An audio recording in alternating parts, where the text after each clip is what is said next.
Yeah. Hey now. Hey now. Heyo. Come on, everybody. Hey now.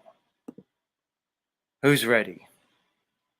Who's ready to do this? Come on, everybody. That's right. Come on in. Come on in. Heyo. Let's do this, everybody. We're live. Turns out we're live. Come on in. Who's here? Who's here? I see you guys rolling in. That's right. We are doing it live. That's right.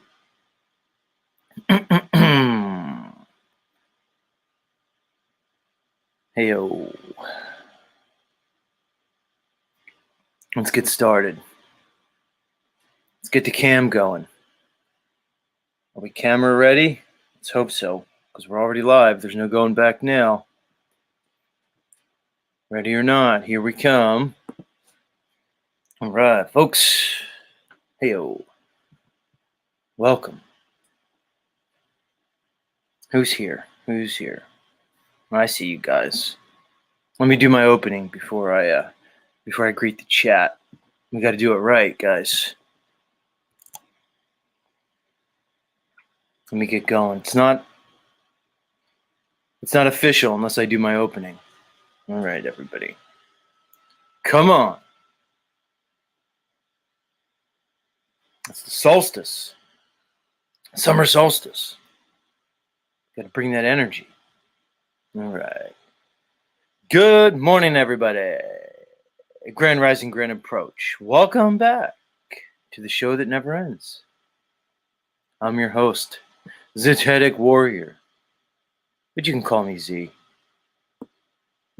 Welcome back to the show where we explore the deep, dark depths of my mind.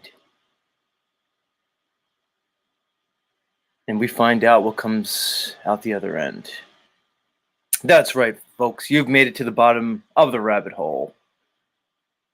They say the rabbit hole's never ending, but indeed it does end. And it ends right here. Right here at Z Show.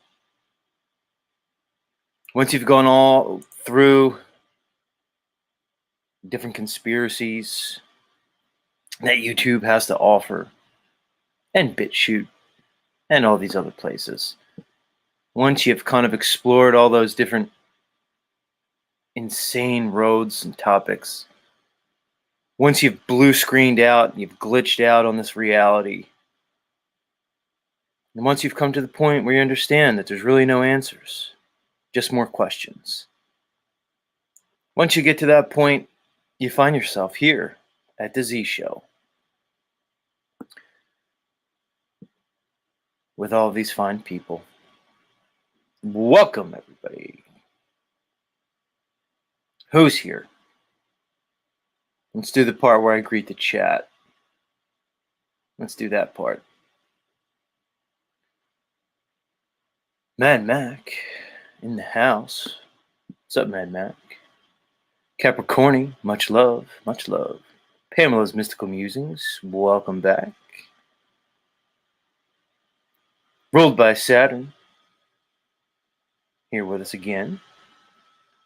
Our friend, Mr. Ramon Marquez, good to see you, homie. Christos is here, although he says he's still asleep. So, much love, Christos. Sweet dreams. Sweet dreams.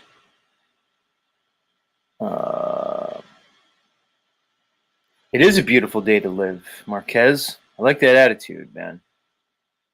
That's the spirit. Never take the jab. Good to see you. Roper Overbearing. Roper Overbearing, coming out of the gates, says, the world is so fucked by satanic forces. Well, I don't know. See, Marquez gave us that, like, you know, that positive vibes greeting. He said, it's a beautiful day to live. And then Roper Overbearing comes in and just says, the world is fucked. Satanic forces. I don't know, guys. Maybe it's a perspective thing. Maybe it's both of those things. Maybe it's neither of those things. Or maybe it's somewhere in the middle. I don't know. Who knows what this place is? Maybe it's a mixture of heaven and hell or some type of purgatory.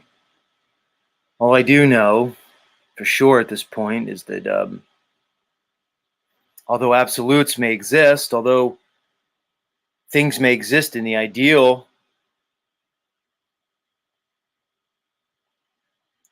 when I look at this reality, I see shades of gray everywhere. So although we may be able to conceptualize certain concepts, that might be redundant to say conceptualize concepts anyway. When we look at particular concepts, we can picture them in some ideal state. But whether or not that ideal state can be approached in this material world, to me, I think is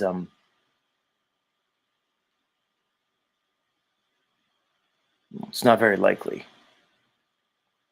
Who else rolled in? Feather Bear. Good to see you, Feather Bear. Welcome. Welcome, welcome. Jack Streaming. in the house. Much love.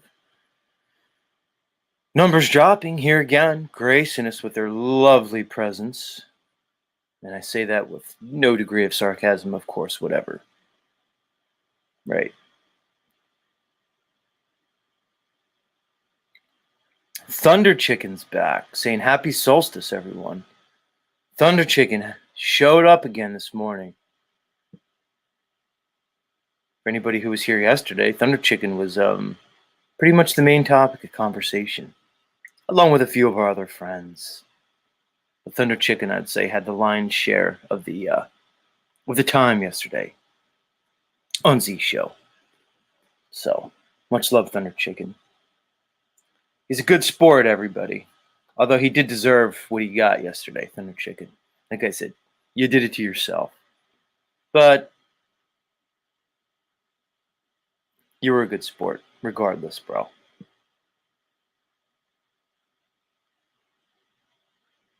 Tristan Lavrak says 50-50. It's going to be a good day. It's all in how you set your intention for the day. Fair enough, dude. Fair enough. Either way, we're all here. Good or bad or indifferent. Who else is here? Niall's here. Morning to you, Niall. El Piro is still awake. Greetings, El Piro. Mr. Keith. Mental illness and suicide awareness. That's right. We're back at it, man.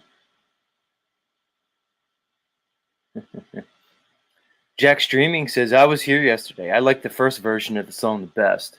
I appreciate that. That was the one with just me on it. Although I don't know Jack Streaming. Snafu Snaps, I think, contributed a lot, like to the remix version.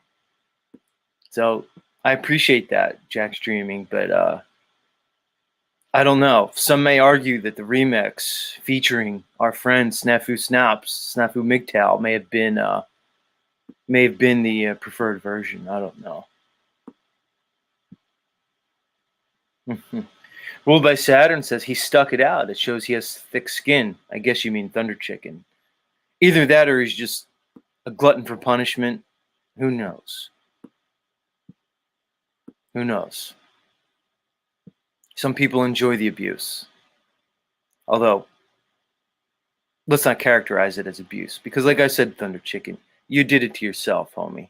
You did it to yourself. Some of you may be interested to know that the other interested party, the lady in the story, the lovely Brielle, she commented on the stream. So Brielle was either she was listening or she checked in afterwards. And she seemed to enjoy her song. And she even said that it was the most least boring broadcast that she's heard from me. So I guess we'll consider that a thumbs up from our friend Brielle. Much love. Roper just says, what, Z? What, Roper? You can't just say what, Z. That's not going to do it, bro. Like Roper, there's no way you could just put what, Z in there. You know. There's no punctuation there. There's nothing. So, I don't know, man. I don't know how to handle your comment. He said, my world is great overcoming those. Roper, you're disjointed this morning, Roper. You know, when I see people just putting sentence fragments in the comments, and it really doesn't make sense. It makes me wonder, like, what are you doing? Like, where are you at right now? Like, you're listening to my show and you're just typing sentence fragments in the comments, Roper, that make no sense, you know?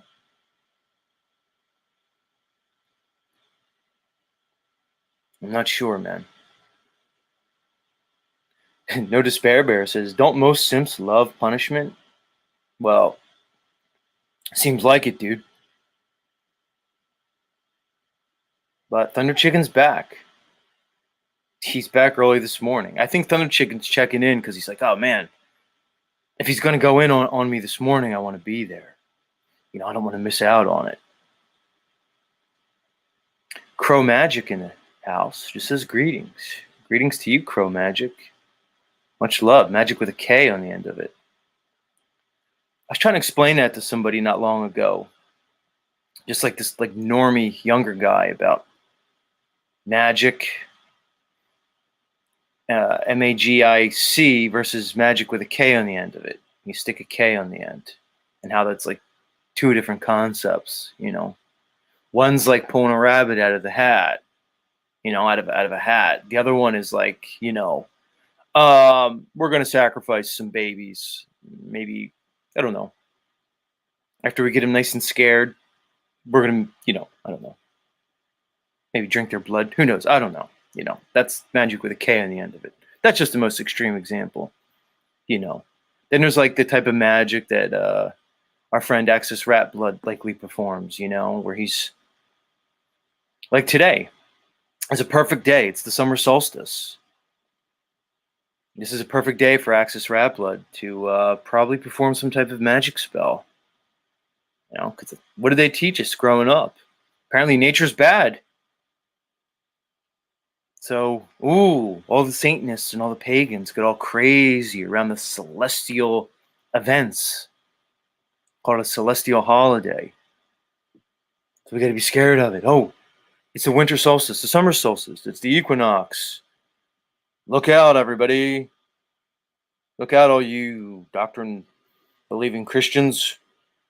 All those evil pagans and Satanists are going to be casting spells because of the sky. Ooh. Be scared. Yeah, summer solstice, everybody. Welcome to the summer solstice.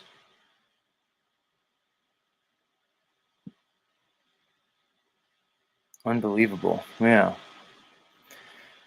Yes, I was looking into the summer solstice because I wanted to say, what does mainstream say about the summer solstice? What's the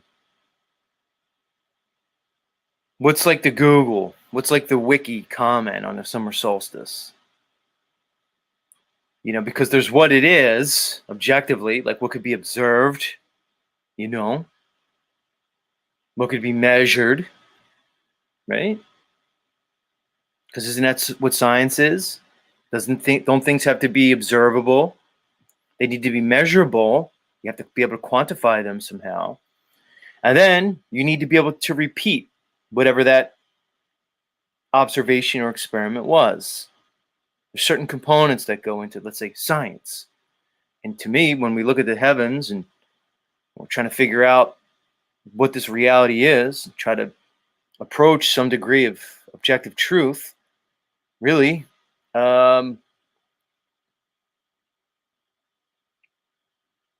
we should be looking towards science. There's ways to do it, guys. So, what is the solstice? It seems like it's just the longest day of the year, where the sun is at its highest point. There's two components to a solstice. To me, I look out. What do I see when I look at the sky? Well, there's one day a year for me in the northern hemisphere, in quotes, where I can go out and I can notice that it's the longest day, most daylight, and the sun is at its highest point in the sky. To me, that equals solstice. Let's see what Wikipedia says the solstice is. All right, well, the summer solstice in northern hemispheres, June 21st, which is today, in 2023. The summer solstice, also called the estival solstice or midsummer, occurs when the Earth's poles has its maximum tilt towards the sun. So right away, the first sentence it says, it doesn't talk about, it's the longest day. So when the sun's at the very first sentence gives you their theory. And I'm going to say that in a nice way, theory. It's When the Earth's pole has its maximum tilt towards the sun. Oh, the Earth is tilting, guys, towards the sun, right? Prove it to me. Wikipedia, academia, my Jesuit friends, prove it to me. I want you to. Oh, we have pictures in space, see? Oh, that's proof? Really? Okay, thank you. That's not scientific proof. A picture from space, guys. Anyway. So the first sentence, before it says anything, has to tell me that it's when the Earth's poles has its maximum tilt toward the sun. Yeah, that makes sense. It happens twice yearly, once in each hemisphere, both the northern and the southern. Again, they just call it a hemisphere, half a sphere. Prove that it's a sphere just because you say it is. Just because, oh, guys, let's appeal to authority. Everybody just knows, Z. Everybody just knows it's a sphere, so of course it's a hemisphere. Oh, really? Prove it. Oh, you can't. That's right. Sorry. Anyway, let me continue. For that hemisphere, the summer solstice is the day with the longest period of light and the shortest night of the year, when the sun is at its highest position in the sky. Oh, so we finally got to something that we can actually observe. So after you just told me that it was because of Earth tilt, and then after you just told me that I have to just assume that it's a sphere because they're hemispheres, half a spheres, then you finally get to what's observable, measurable, and repeatable. That it's the longest day and the shortest night, and the sun is at its highest point in the sky. Why didn't you tell me that first? Why did you give me all the other bullshit before I got to that sentence? I don't know. Just weird to me. You know, I don't know. I just tend to notice these things. Very strange. Very strange. But I guess it's me, though. I guess I'm the one who's off. I don't know. Let me keep going, guys. Let me keep going. Within the Arctic Circle for the northern hemisphere, or the Antarctic Circle for the southern hemisphere, there is continuous daylight around the summer solstice. The opposite event is in the winter solstice. Well, Z, doesn't that prove it's a globe? Because when it's the summer solstice in the southern hemisphere, it has continuous daylight. That equals globe. That equals globe, Z. Ha, I got you. Stupid flurfer. You dumb flurf.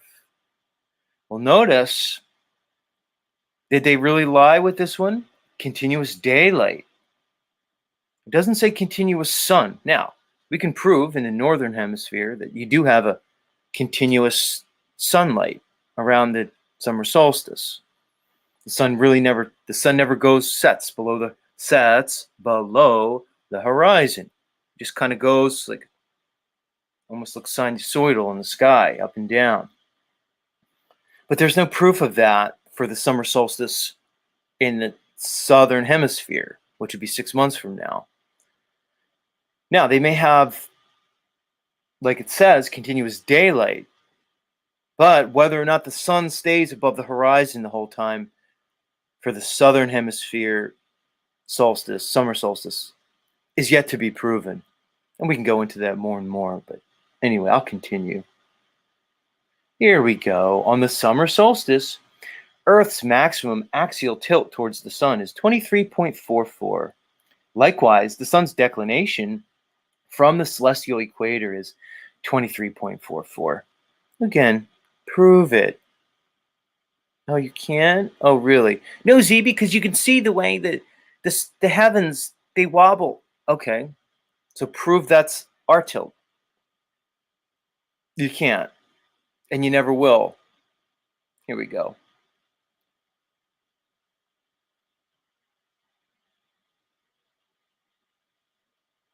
This one really gets me, guys. Although the summer solstice is the longest day of the year for that hemisphere, the dates of the earliest sunrise and latest sunset vary by a few days. This is because here's what I love, guys.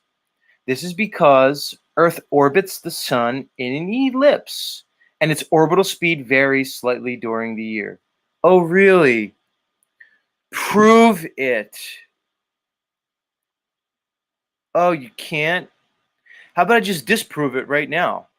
Because let me ask you guys, we may not all be, astrophysicists or astronomers, but let me ask you this. It says this is because Earth orbits the sun in an ellipse and its orbital speed varies slightly during the year. Let me ask you guys, for all you guys say, well, it's all relative. You don't feel the Earth moving because it's like if you're on the, in a car and the car's moving in a linear direction. You don't feel it moving, right? Well, if our orbital speed varies slightly during the year, let me ask you, when its speed varies, i.e., when it slows down or speeds up, you feel that, right? Yeah, you do. If I had my coffee cup and I'm drinking and I'm driving down the road and I speed down or slow up, if that cup's filled a little too high to the top, what's going to happen? Whoops! Inertia and momentum's going to kick in. The fluid's going to spill out of my cup because we've either accelerated or decelerated. It's implied. That's just physics, everybody. But here it's telling me the orbital speed varies. Well, if the orbital speed of the Earth that we're on apparently varies, how come we don't feel it? Because if the speed varies, that implies acceleration and deceleration, everybody. Why don't all the lakes and the oceans and the pool in my backyard, why doesn't it spill over? Why don't I fall down? I don't know. You tell me. I can't understand. We'll end it there, guys. Things that make you go,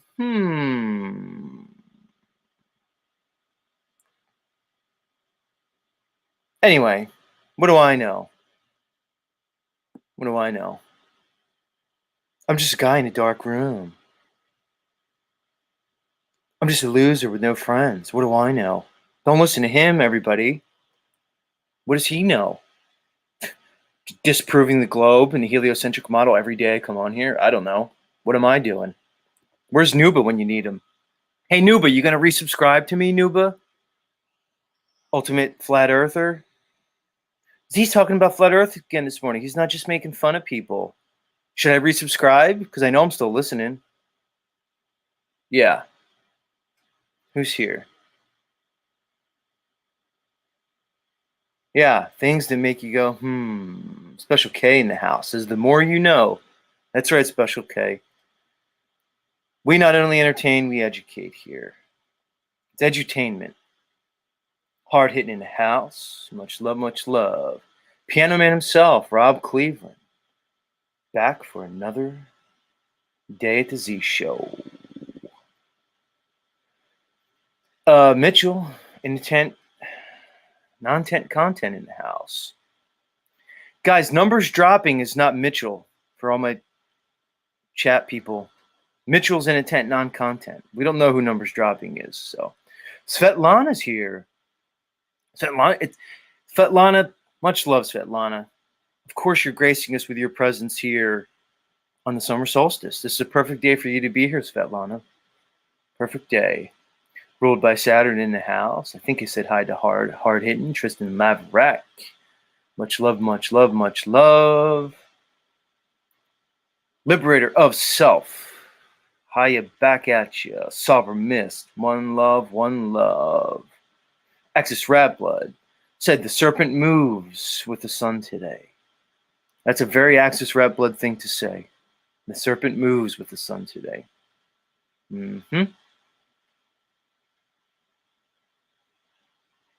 So Lana says it's about name of the boat Ocean Gate Titan, some kind of spell. Yeah. One love, all. One love. One love. Mark Smiler says, talk about summer solstice.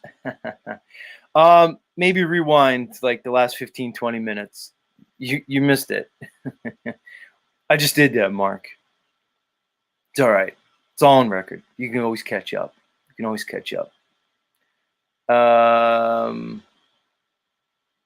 Piano Man says it's about the third or fourth time, Lizzo. Right, because Lizzo said happy 1K. Rob Cleveland said it's the third or fourth time. Yeah, they don't really want me to go above 1K, I think, because apparently that's an important threshold on YouTube. You can monetize at 1K for whatever reason, which I don't think I'm going to do now that I look at it. Although I'm getting conflicting reports on the pros and cons of monetizing. But yeah, Lizzo, well, I did have somebody who quit my show the other day named Nuba, who informed me that when they were a huge fan of Zetetic Warrior, that they subscribed on all 8 of their YouTube accounts, which hurdled me over 1,000. But then when they were unhappy because I was making fun of one of their little friends, well, they unsubscribed from all 8 accounts. So, but thanks, much love, Lizzo French. And of course, I'm talking about Nuba, who I know, Nuba, you're listening again the second day after you rage quit, or maybe the third.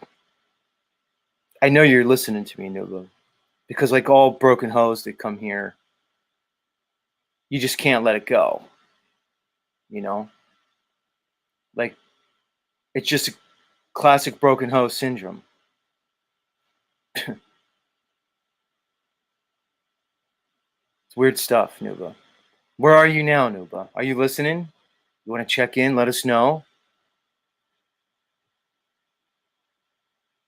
What's Piano Man saying? Crow, it's about Z. Oh, what is Crow saying? Crow says, Z, I'm new here. I know the Earth isn't a spinning ball in space, but what is your channel all about? Just flat Earther topics or a variety of things? Patience, Crow Magic, patience. I can't let all my secrets out in the first 5 minutes of you being here. I'll give you my favorite answer, which Rob Cleveland just gave you. He said, Crow, it's about Z. Simple answer. Rob Cleveland, you're getting it, dude. After all this time, Rob Cleveland's finally understanding. What is Z Show about? It's in the name, Crow Magic. It's Z Show. Z is me. You know that. And the show's about me. And what comes out of it is really often whatever it's going to be, bro.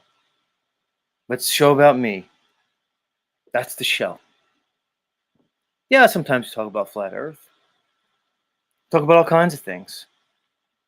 Lately, we've been talking about eating pussy, Crow Magic, and the pros and cons of cuntilingus. We go all over the place. All over the place. Much love, Crow Magic. I'm glad you know the Earth is not a spinning ball in space, man. It's a good place to be. Nothing less, nothing more, says Special K. Sugar Pie Honey Bun in the house.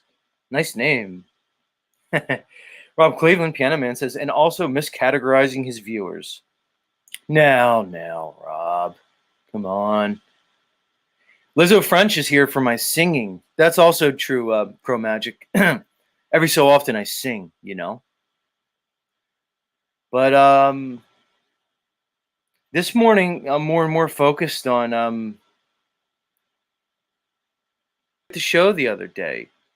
I mean, Crow Magic, you said you're a flat earther, apparently, or I don't want to give you a name, but you know it's not a spinning ball. So but yeah, we have flat earthers here. One of them was my friend Nuba. But he rage quit 3 days ago. And maybe 2 days ago. And I don't know, Nuba. I hope you come back to visit us here, Nuba. We miss you. And I think you miss me too, Nuba.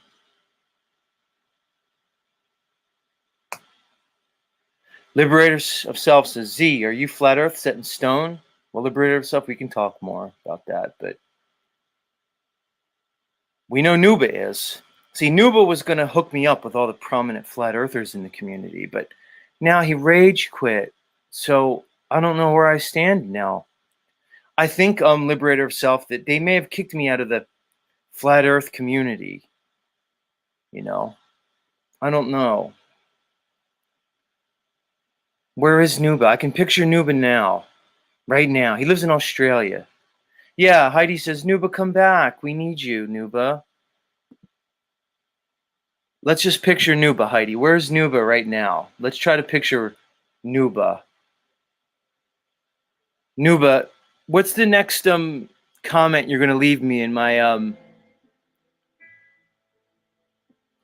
what's the next comment you're gonna leave me, Nuba, in my comment section?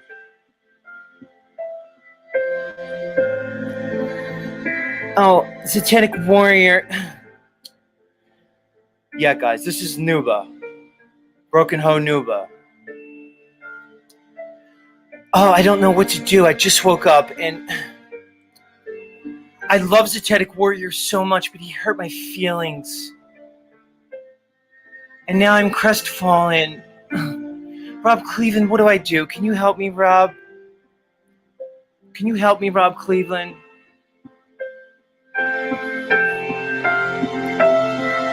I love you, Satanic Warrior, but you made fun of Andrew B, and now I'm torn. Do I listen to your show, or do I rage quit again?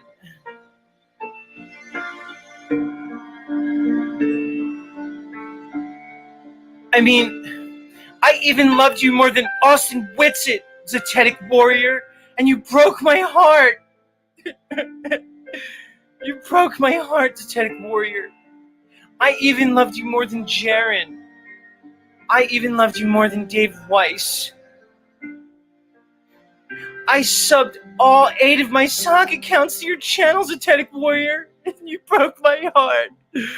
Oh, but I still love you. I think I'll always love you, Satanic Warrior. Oh, M. Davis, breaking up is such sweet sorrow. As I sit here and I cry, I shed a tear over the loss of my beloved Satanic Warrior. I wonder, will we ever be back together again? I loved you more than anybody, Satanic Warrior, and this is what you did with my love. You destroyed it. You destroyed my love. I'm going to tell the whole Flat Earth community that you're not a real Flat Earther. I think you're an agent sent here to destroy us all. I'm going to tell Whitsitt Gets It, Jaren, Dave Weiss. I'm even going to tell Karen B, Mark Sargent. I'm even going to call up Flatoid. I'm going to call Eric Dubé himself. I'm going to unite the whole Flat Earth community against you, Satanic Warrior, because that's what Telegram's for. I love you, Telegram. I'm going to telegram the whole Flat Earth community that Satanic Warrior is evil and he's not a real Flat Earther. That's right. I'm going to create 8 more sock accounts, then sub to them, and then unsub all of them. Please take me back. Please take me back, Satanic Warrior. I'll be good this time. I swear. I love you, Satanic Warrior. Fucking broken hose, man. Broken hose. Sorry, Nuba. Get over yourself. You're insane. And you make all Flat Earthers look bad. Heidi, I'm figuring it out. Now I know why people don't like Flat Earthers in the Flat Earth community. People have been telling me for years, Flat Earth is a psyop, see? Flat Earth is a psyop, see? I'm starting to understand what they're talking about. Because all of you prominent Flat Earthers are completely insane. All of you. You're fucking crazy. Unbelievable. Broken hose from multiple area codes. Unbelievable.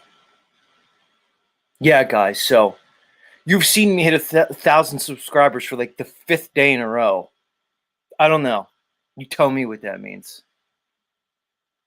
Let's see what I always love to hear Svetlana. She's one of my faves. Svetlana, you're one of my faves. Don't ever, Svetlana, don't ever leave me, Svetlana. Don't ever leave me. If you ever leave me, I don't know what I'm going to do, Svetlana. Because you're probably my favorite truther at this point. And I know you get a bad rap by some people. But I love Svetlana. Let's see what she says. I'm going to read all her comments. She said, it's all about attention, Z. NPCs love attention. This is why I love you, Svetlana, because you're always on point. NPC people love attention because they don't have any internal, they don't have a real identity of their own, Svetlana, because their whole identity is defined by the system. They don't have anything other than the system. If you take all these artificial system constructs away, they don't have anything. If you take Hollywood away, if you take mass media away, if you take all the indoctrination away, their programming, they're nothing, they're empty. So they love the attention, they love the drama, they have nothing else. They have no internal locus of control, Svetlana. All of their control is outward, which means they're basically being controlled. That's why I love you, Svetlana. What else is I'm just going to read Svetlana's comments. What else is she saying? If I can find them.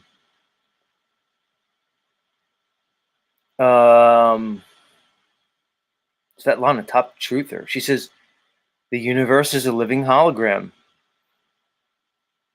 Again, I can't disagree with that, Svetlana. I can't. Guys, they're going to tell you what the heavens are, the cosmos. They're going to call it the universe. They're going to call it space. They're going to try to tell you they have it all figured out and they know what it is. In reality, they know nothing. It's much more likely that it's a hologram than what they tell you it is.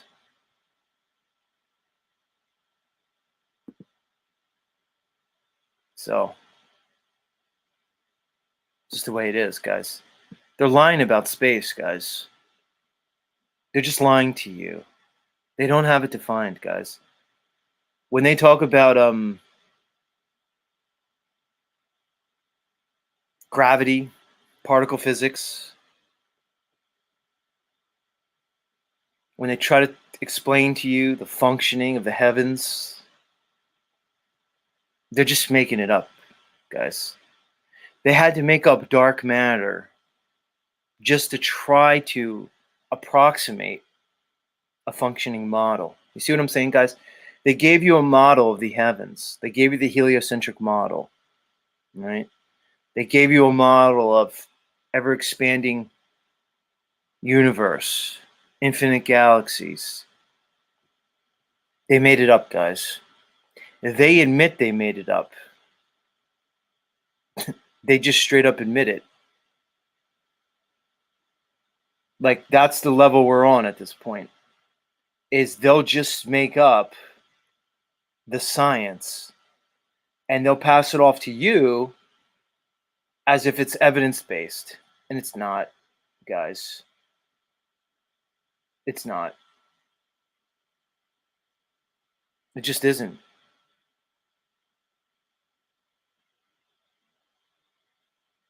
Like, I can read you an article right here from Life Science magazine. See, what they have to do, guys, they have to admit it, all right? Like Svetlana says, it's likely a hologram.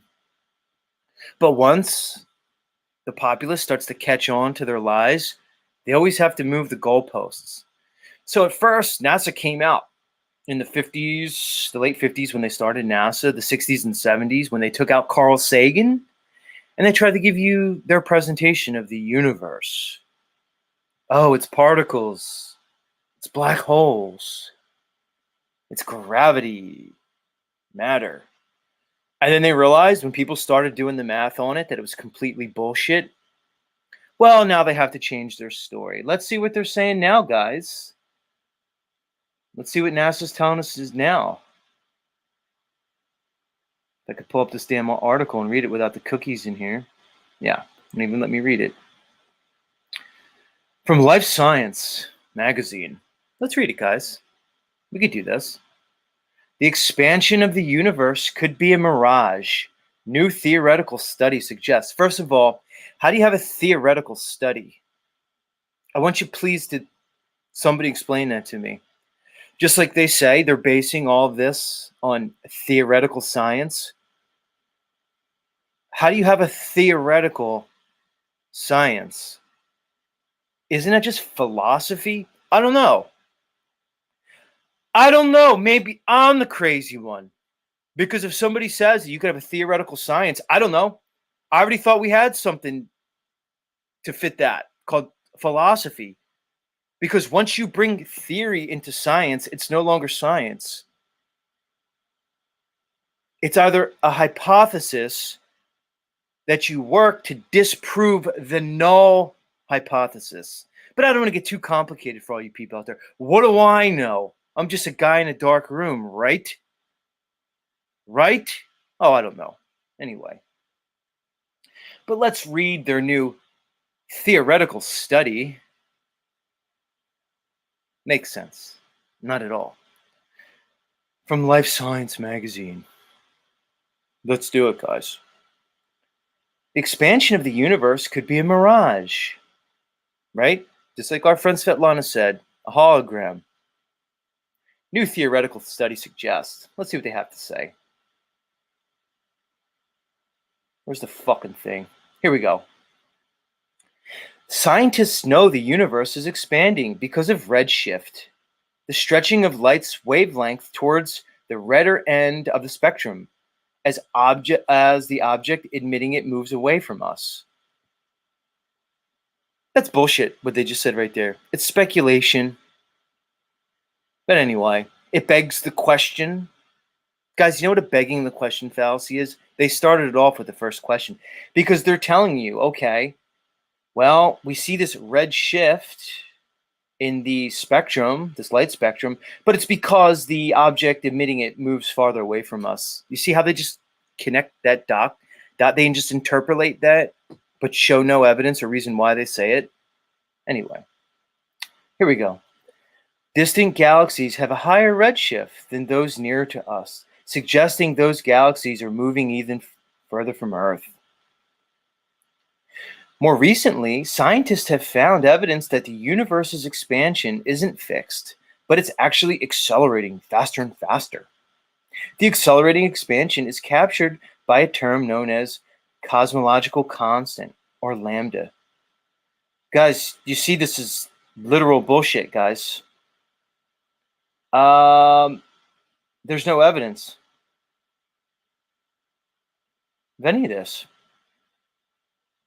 It's literal bullshit. Let's see what else it says. Here we go. Here's the part I wanted to get to, but it's fucking me up here. All right. Here's what I wanted to tell you about matter and dark matter, and then we'll move on. The cosmological constant has been a headache for cosmologists because predictions of its value made by particle physics differ from actual observations by 120 orders of magnitude. The cosmological constant, therefore, has been described as the worst prediction in the history of physics. Do you understand what I'm trying to tell you guys?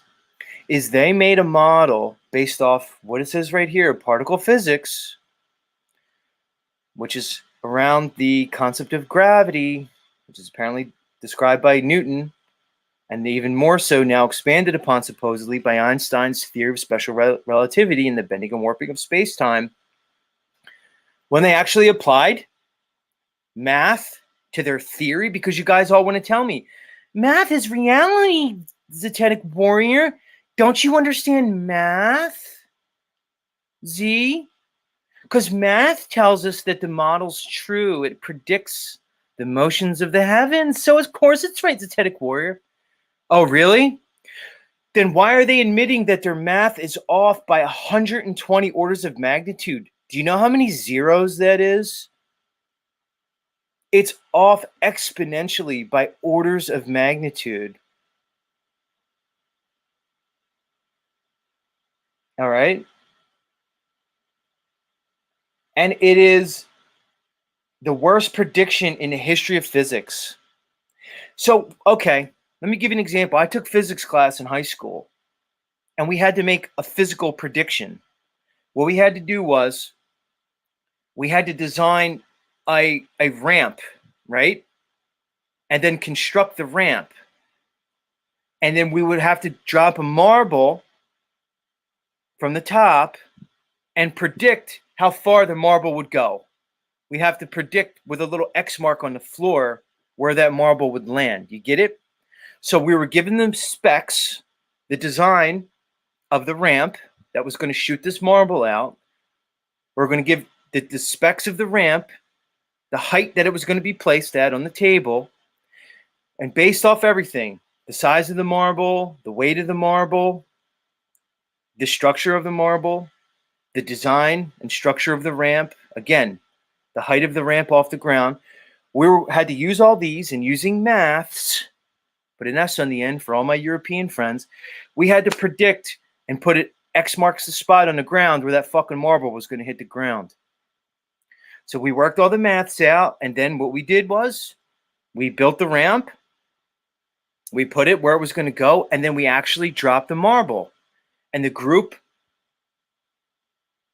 whose marble landed closest to the X on the ground won. We won the prize. You understand, guys? We were able to use maths to predict how that physical system was going to function. And guess what? Most of us got it right. That marble hit either right on that X or damn near the X. Okay, let's bring it to space. So me with a bunch of dumb stoner kids in a junior year high school physics class were able to fucking hit that X marks a spot almost every time.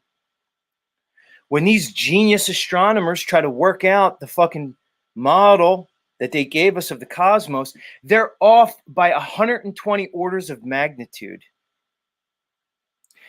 But they still want to tell you that that model is true and that maths tell you that model makes sense. It doesn't, guys. So what did they do after that? They had to make up more bullshit and tell you, well, here's what it is, guys. It's not just matter. It's not just a matter that we can, quote unquote, prove, like particles that make up the world around you. No. We're going to say there's something called dark matter. Right. Because we're just going to add in, we're just going to make something up to justify our bullshit claim.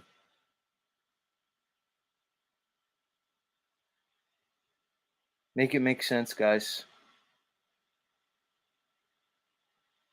Make it make sense. I'll continue just to put the cherry on the top of what I just said.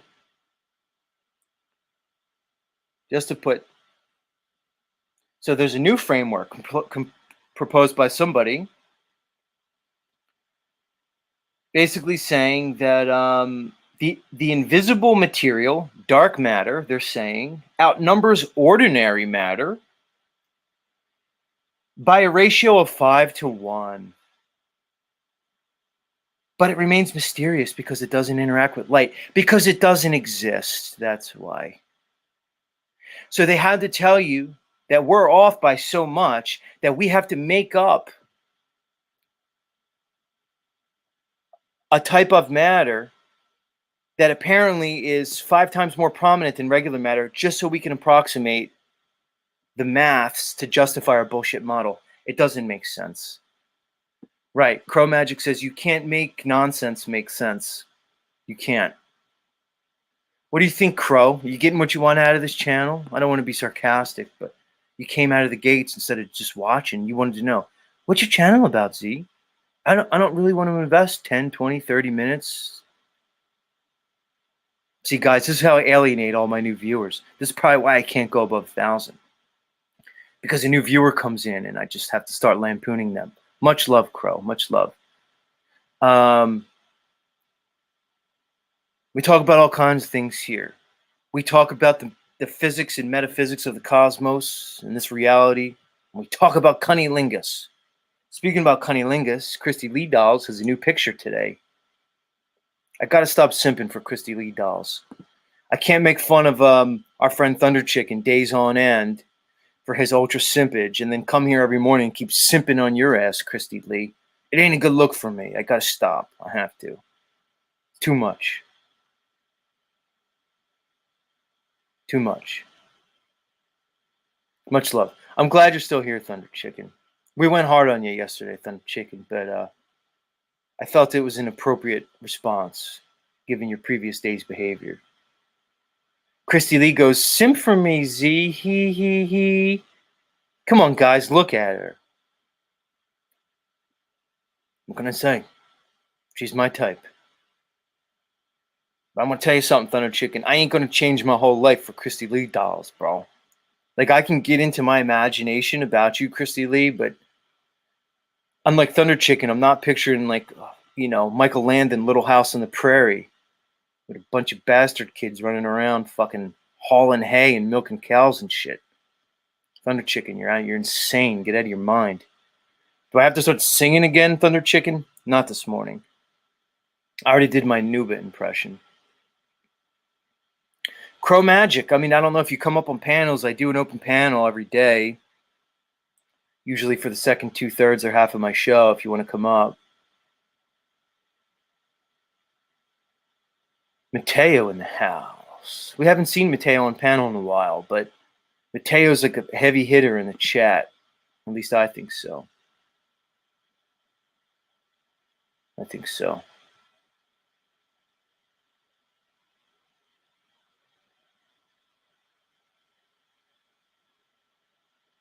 See Heidi. She gets crazy about my show. She says, I got in my feelers after it all. Thought Brielle was upset with me because of you. I was come for your ass. Heidi, don't get me started on you this morning, Heidi. Please. I don't want to go there with you right now. Yeah, Ruled by Saturn says Dark Matter, LOL, my favorite. It's like, oops, our maths didn't work. Let's make some shit up. They'll buy anything. And you normies will just keep saying to me, oh, it's math. Z, how do they predict the eclipse? Duh. It's heliocentric, of course. We're orbiting the sun. Eclipse. Look, they dumbed down the population, guys. They made you stupid and complacent. Oh, here we go. Mateo and Piano Man, Rob. Mateo goes, Z, why don't you jump on Pauly Boys lately? And Rob Cleveland has to come in. Broken Hoe, Rob, much? Broken Hoe? Rob says, he's too big time for Pauly's channel anymore, Mateo. Stop, Rob. Get over it. Get over it, Rob. The Broken Hoe look doesn't look good on you, man. Pauly doesn't need you caping for his ass, bro. He just doesn't. He doesn't. Look, yeah, you're crying laughing, huh? You caping for Pauly boy? I doubt he needs it, Rob. Paul can handle his own. Yeah, London man fucking laughing.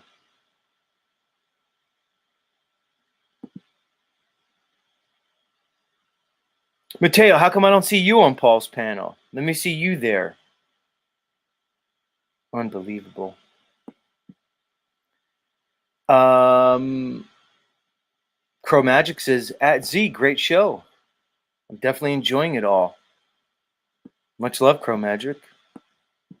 You wait till I start singing. It might not happen this morning, but we do R&B classics here, like the Simptastic Chop Tarding hit, Thunder Simp. It's just called Thunder Simp. But we did that yesterday. We don't need to do it again. Razvan's here. What's up, Razvan? Much love, much love. Good to see you. Yeah, guys, dark matter. We're all supposed to believe it. What you'll notice, guys, with the it's funny, some mornings I come on here and I just want to talk about, math, physics, science, cosmology, cosmogony, metaphysics. And in other mornings, I just want to talk about the perils and the dangers of eating pussy. I don't know what that says about me, guys, that I can go from like such extremes. And the reality is, in my weird mind and world, I think both topics are equally as important. I think I'm doing just as good, doing just as much of a public service by talking about the lies of NASA as I am when I'm talking about the perils of going down on these bitches. They're both as important. Come on, Yurt Life, tell me I'm wrong. They both have equal importance in my mind. Exposing NASA and the Globe lie and the lies of academia and the fucking Jesuits, basically the NWO, I place that. And for me, it's just as important as telling all you men out there, stop munching that carpet. London Man, what's wrong with me that both those topics hold equal importance in my mind? I don't know what that says about me. Maybe it's something about you all. I don't know. Not sure.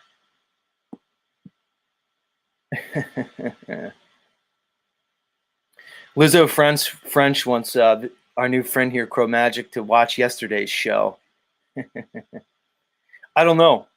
I'm not sure they'd be as much of a fan of my channel if they watch yesterday's show. Who knows? They may become a bigger fan.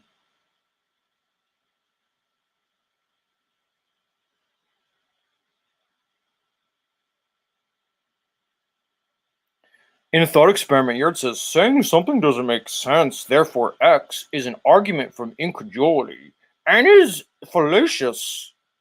And flat earthers love to use it. I'm just going to say this to you, Yurt, in a thought experiment. You're like a nice guy and you have like a moderate level of intelligence, but maybe you're just not intelligent enough to like grasp these concepts. I don't know. Maybe like, you're just limited in some ways. I'm not sure, dude. Like, maybe you just are. Like, not everybody. London McLovin just says you're fucking nobody. That's crazy, London McLovin. Like, just to be like you're fucking nobody. You're like, right? Uncle Singer says great point. Like, you just might not be intelligent enough, which is okay. We all have our limitations, dude. Some of them, yeah. Piano Man's shaking his dreads. Three Fingers wants me to play the clown music. No, Yurt's not a clown, but he may struggle with certain things, I don't know. Yurt?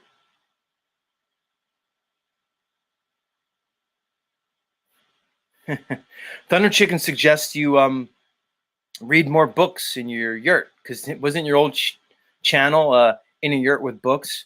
Maybe you didn't have the right kind of books in there, Yurt. I don't know. Should I try to do my Yurt impression, guys? Should I try? Yurt trying to figure out the flat Earth?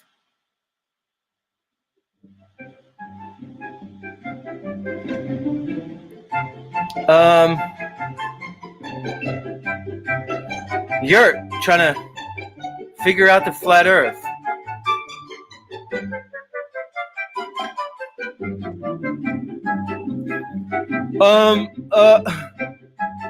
So Zetetic Warrior says the Earth is flat, and he gets more viewers than I do, and he has more subscribers. So maybe I don't know. Maybe I should be a flat earther.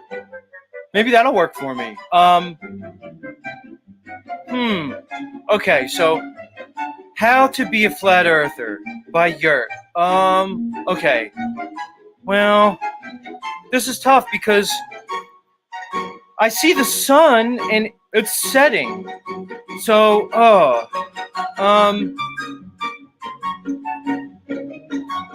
so I don't know.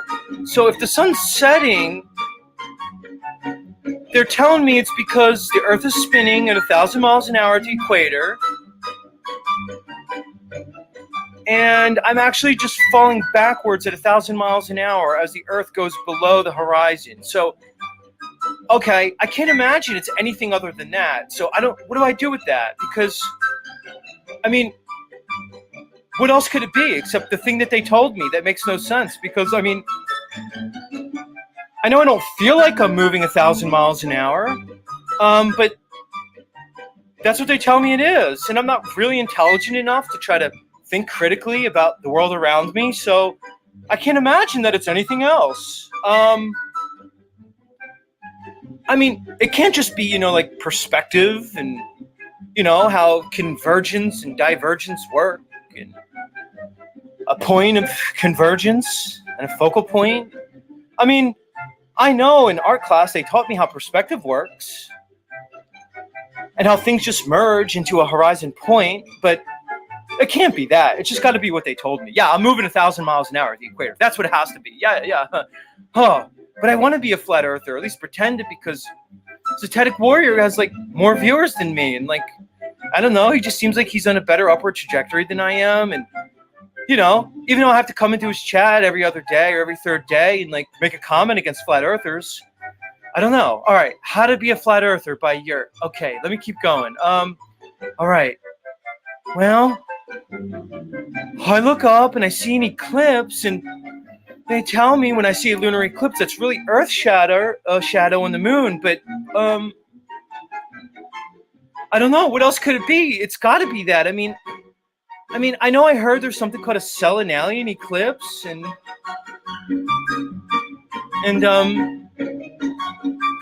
Zetetic Warrior said that with the Selenalian eclipse, it's a lunar eclipse, but for whatever reason, at dawn you could still see both the sun and the moon above the ecliptic plane, above the horizon plane, and he said that.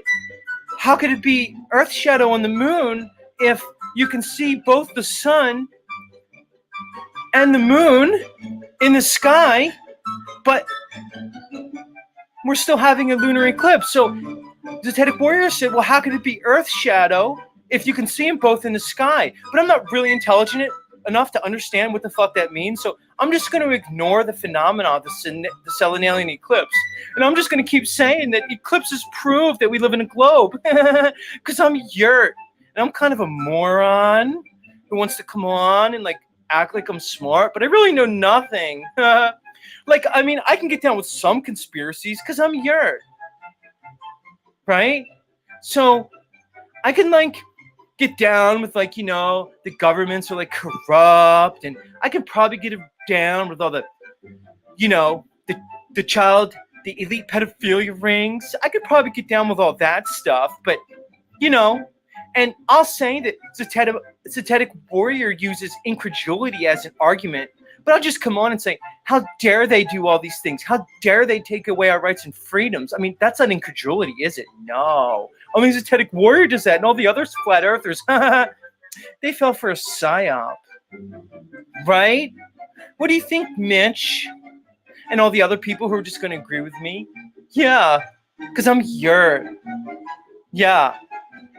So I'm just going to show up at Zetetic Warrior's channel and just kind of keep hating on them and sneak dissing them when I can. And I'm going to pretend like I'm I have the moral high ground and I have the intellectual high ground. Even though I'm a fucking moron. Yeah. That's Zetetic Warrior.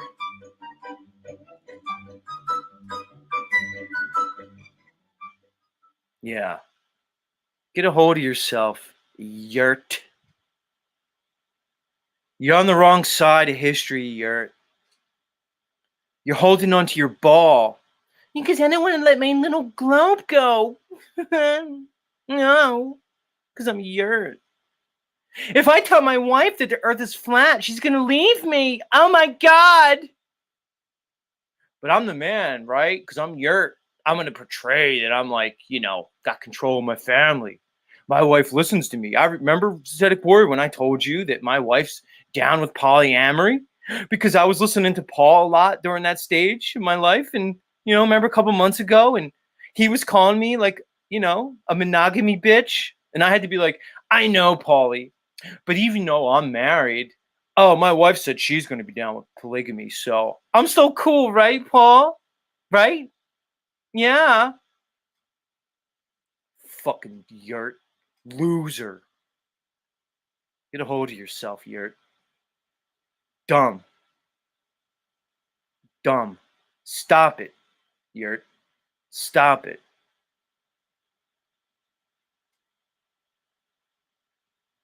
What's London Man and Yurt going at it in the chat here?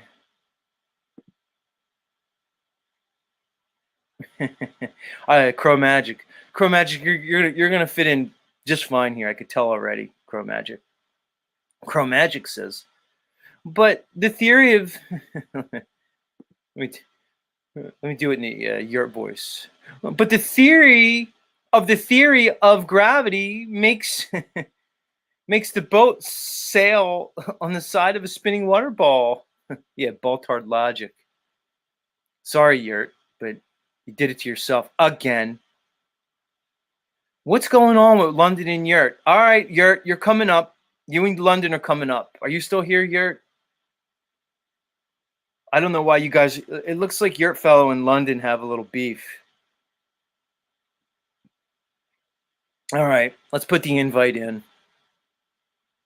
Anybody can come up, but I'm specifically looking for Yurt, and I'm specifically looking for you, London Man, because it looks like you guys have some kind of like pre-existing issue that you seem to be working. Now I know you guys are both you're both content creators. Yeah, London McLovin says I love Yurt. I ain't buying that, McLovin. I ain't buying it. Not at all. He said no beef on my end. But we can act like it for the internet. No, don't come up here and drop fake beef. No. Let's respect all our audience, our collective audiences. No need for fake beef. I really don't even want to debate the globe. Like, it's sometimes interesting for me, like when we had Illumitami up here against our friend Andrew, of all people, and when they were doing their little globe debate, I found that interesting. Mostly because of the characters, who were debating. I found that interesting.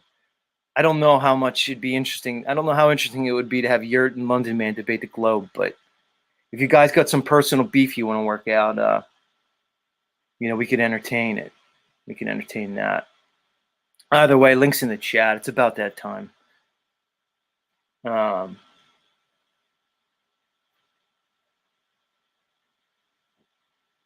Heidi says, Christy Lee, he flipped back to not hooking up with his listeners. You can flip it again. Talking about me. Yeah, Christy Lee. I decided I'm not going to hook up with my listeners. So take it for what it is, Christy Lee. Especially because you said that you weren't down for any fly-by nights, Christy, when I said I'd fly you in or I'd fly to you even. And you were like, no, you basically implied, like, again, like I said, Christy, because I knew you'd ruin it. Because you and I, Christy Lee, could have had a really good thing. But like I said previously, I knew you would ruin it. Because instead of you just playing cool, playing it coy, letting it play out, you're just like, oh no, Z, like, I need a relationship with you. Come on, Christy Lee. Do I look like the type of guy right now, at this point in my life, who's going to be there for you for like a committed relationship? You know that's not going to happen. But like all you bitches, you want it all. You want it all at once. You want it all at the same damn time. Shout out the future. That's your problem, Christy Lee, but you just represent all the ladies out there. You want your guy to be two opposing things at the same damn time. So you want him to be soft, sensitive, understanding, yet masculine, tough, and domineering at the same damn time. Can't happen. You understand, Christy Lee? I can't be at work making money to support a lifestyle. I can't be doing that and be at home with you, like painting your nails, you know, and attending to your every emotional need at the same damn time. I can't do both at the same time. Nobody can. Get it? I can't be hardcore thug life, you know, walking around, putting people in check,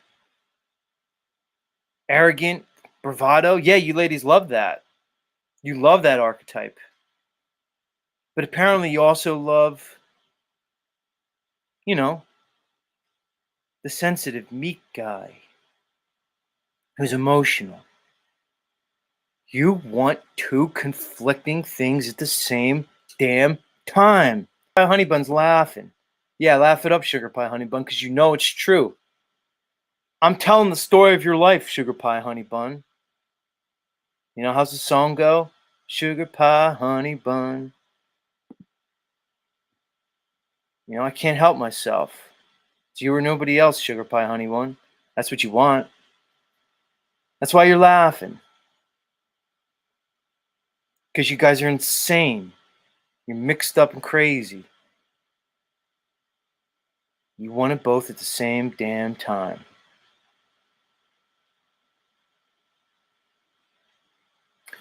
Mitchell says he wants to see Z with a cowboy hat and drop the beanie for a day.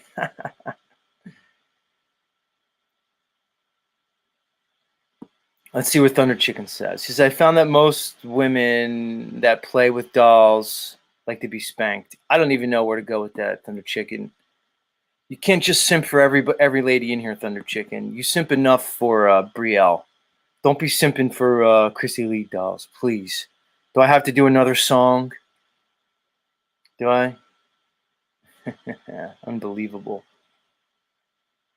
Unreal. I see you back there, Rob. Don't worry. I'm going to let you up in a second. I know you get antsy. Melodome. What's up, Melodome? Much love. I need to come up with a bit for Melodome. I already have my Nuba bit. I have my my Thunder Chicken bit. I have my Yurt bit now. Yurt, you've become a bit on my show now. I've done a Yurt character. But Awesome Austin, I haven't yet come up with a with my Awesome Austin impression. I'll have to work on it. I don't have one right now. You know, I'm slowly developing impressions on everybody. It's one step at a time. I can't do it all at once. Yeah, I'll work on it, Austin. I'll work on it, man. Who else showed up? Bane Bear's here. Much love. Bane Bear. No Despair Bear. Feather Bear. Roper Overbearing. It's funny. Each morning, I always have 4 or 5 bears listening that I know of. Which is funny because I was thinking about that, and I realized my style is very Benjamin Owen-esque. Like, I remember when Benjamin was first rising on YouTube. It was just him on the camera, like reading chats, just waxing poetic. And I realized that, like, oh shit, I'm like, yeah, look, here's that Feather Bear. She's bear adjacent. Right on cue, Feather Bear. Right on fucking cue. And I'm not like purposely trying to be Owen. Just like I'm not, you know, trying to be a lot of things, but it's just coming out very Owen Benjamin. But I don't think you're not anytime soon, you're not likely to see me just scream the N word. I know that was Owen's thing. He said Owen Light. Bane Bear. Because I remember, you know, I remember when he got deplatformed just instantaneously, not just off YouTube. He got deplatformed off of all the major platforms. And I remember when that happened. It seemed to be just him. It was like him and nobody else. It was like YouTube did this huge purge, but then they seemed to like let people back on. But now, like, you won't find Owen on YouTube a little bit. Like, even if you're just like if you're Bane Bear and you want to like put like an Owen clip on, eventually the YouTube's going to remove it. he's just fucking deplatformed. It's insane. It's crazy.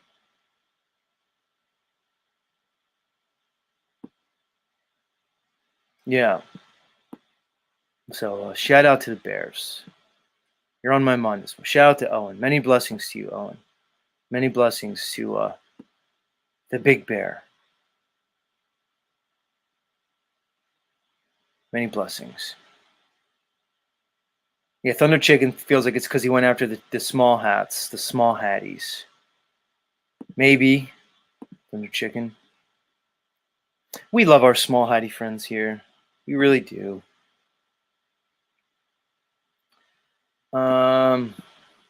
Heidi, you just can't stop getting in your imagination about me. Heidi says if Z and I met in real life, we wouldn't hook up. Basically, she thinks we would fight, kind of like cats and dogs. That's possible. Anyway. Let's let up Rob Cleveland. He's at work. He doesn't have anything else to do. So he's here with all of us. What's up, Rob? Welcome back to the stream. Yo, what's happening? Interesting show today, man. I like the stuff that you were saying about the solstice, and I don't know. I guess for me, I like the information Z, sort of best in my humble opinion. Right, I figured that. So, like you noticed how I worked in, like I had 2 articles prepped and ready to go, and I just kind of worked them in. You like that, huh? Yeah. Yeah, I like that. That was dope. You know, I'm trying to bring different elements to my show. The reality is, Rob, it's all kind of based on what mood I'm in, really. Or like where my mind is at the moment. Like I had no plans on like going in on Yurt, you know? Like I like Yurt. But he's just like, you know, he's decided that he's going to play the role of like, you know, the flat earth skeptic, so to speak. Like, oh, I'm a truther, you know, like I get it, like, you know, the government's corrupt and, you know, but he still believes like science. He still believes the cosmology, the history, you know. And like I said, Yurt, not everybody can be intelligent, dude. Some of us are just limited intellectually, cognitively, maybe even spiritually, dude. So yeah, it's like, you know, I didn't plan on going in Yurt, but it just happened. So now I have like a Yurt theme song. I have a Yurt character now, so I could just do Yurt. I wasn't planning on that, but just happened, you know. Commercial Sound and Video said they were timed out for 30 seconds by No Despair Bear. No Despair Bear, you timing people out, or was it an accident? Or was there a reason you timed it out, No Despair Bear? Come forth and explain yourself in the chat, No Despair Bear. Why are you timing out Commercial Sound and Video? Was there a valid reason? Was it just an accident? Who knows? You know? We don't want to piss off Pretty sure it's an the accident. listeners. It's probably an accident. I think those two probably... Yeah, go ahead. Yeah, I know I've done that before. You know, just putting the phone or taking the phone in and out of my pocket, and I'll look at the chat and I'll see I hit somebody. I'm like, oh shit, my bad. Right. I guess which is one of the risks I take by having so many mods, you know? Right. At least I have a core group of mods now. Like, you know, as the channel grows, I'll probably mod people up less and less. I removed it. I took a few wrenches away. Like I removed Lubass's wrench. His wrench is gone. I don't know why I ever gave it to him. It's insane. I took away Brian O'Shea's wrench, but you don't really see him anymore. Who knows if he'll return?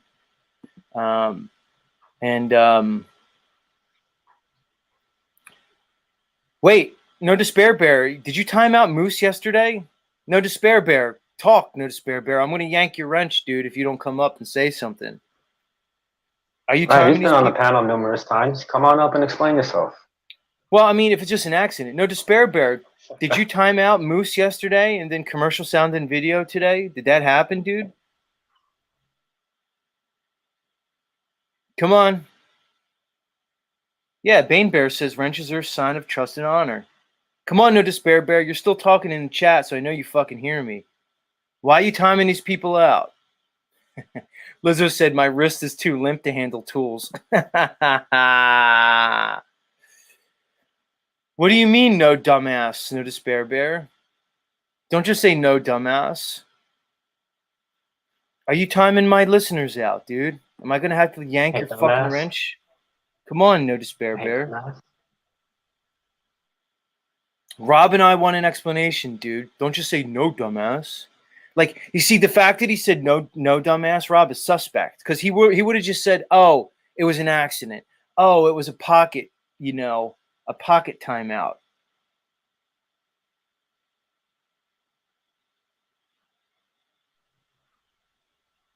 Come on, NDB, explain yourself.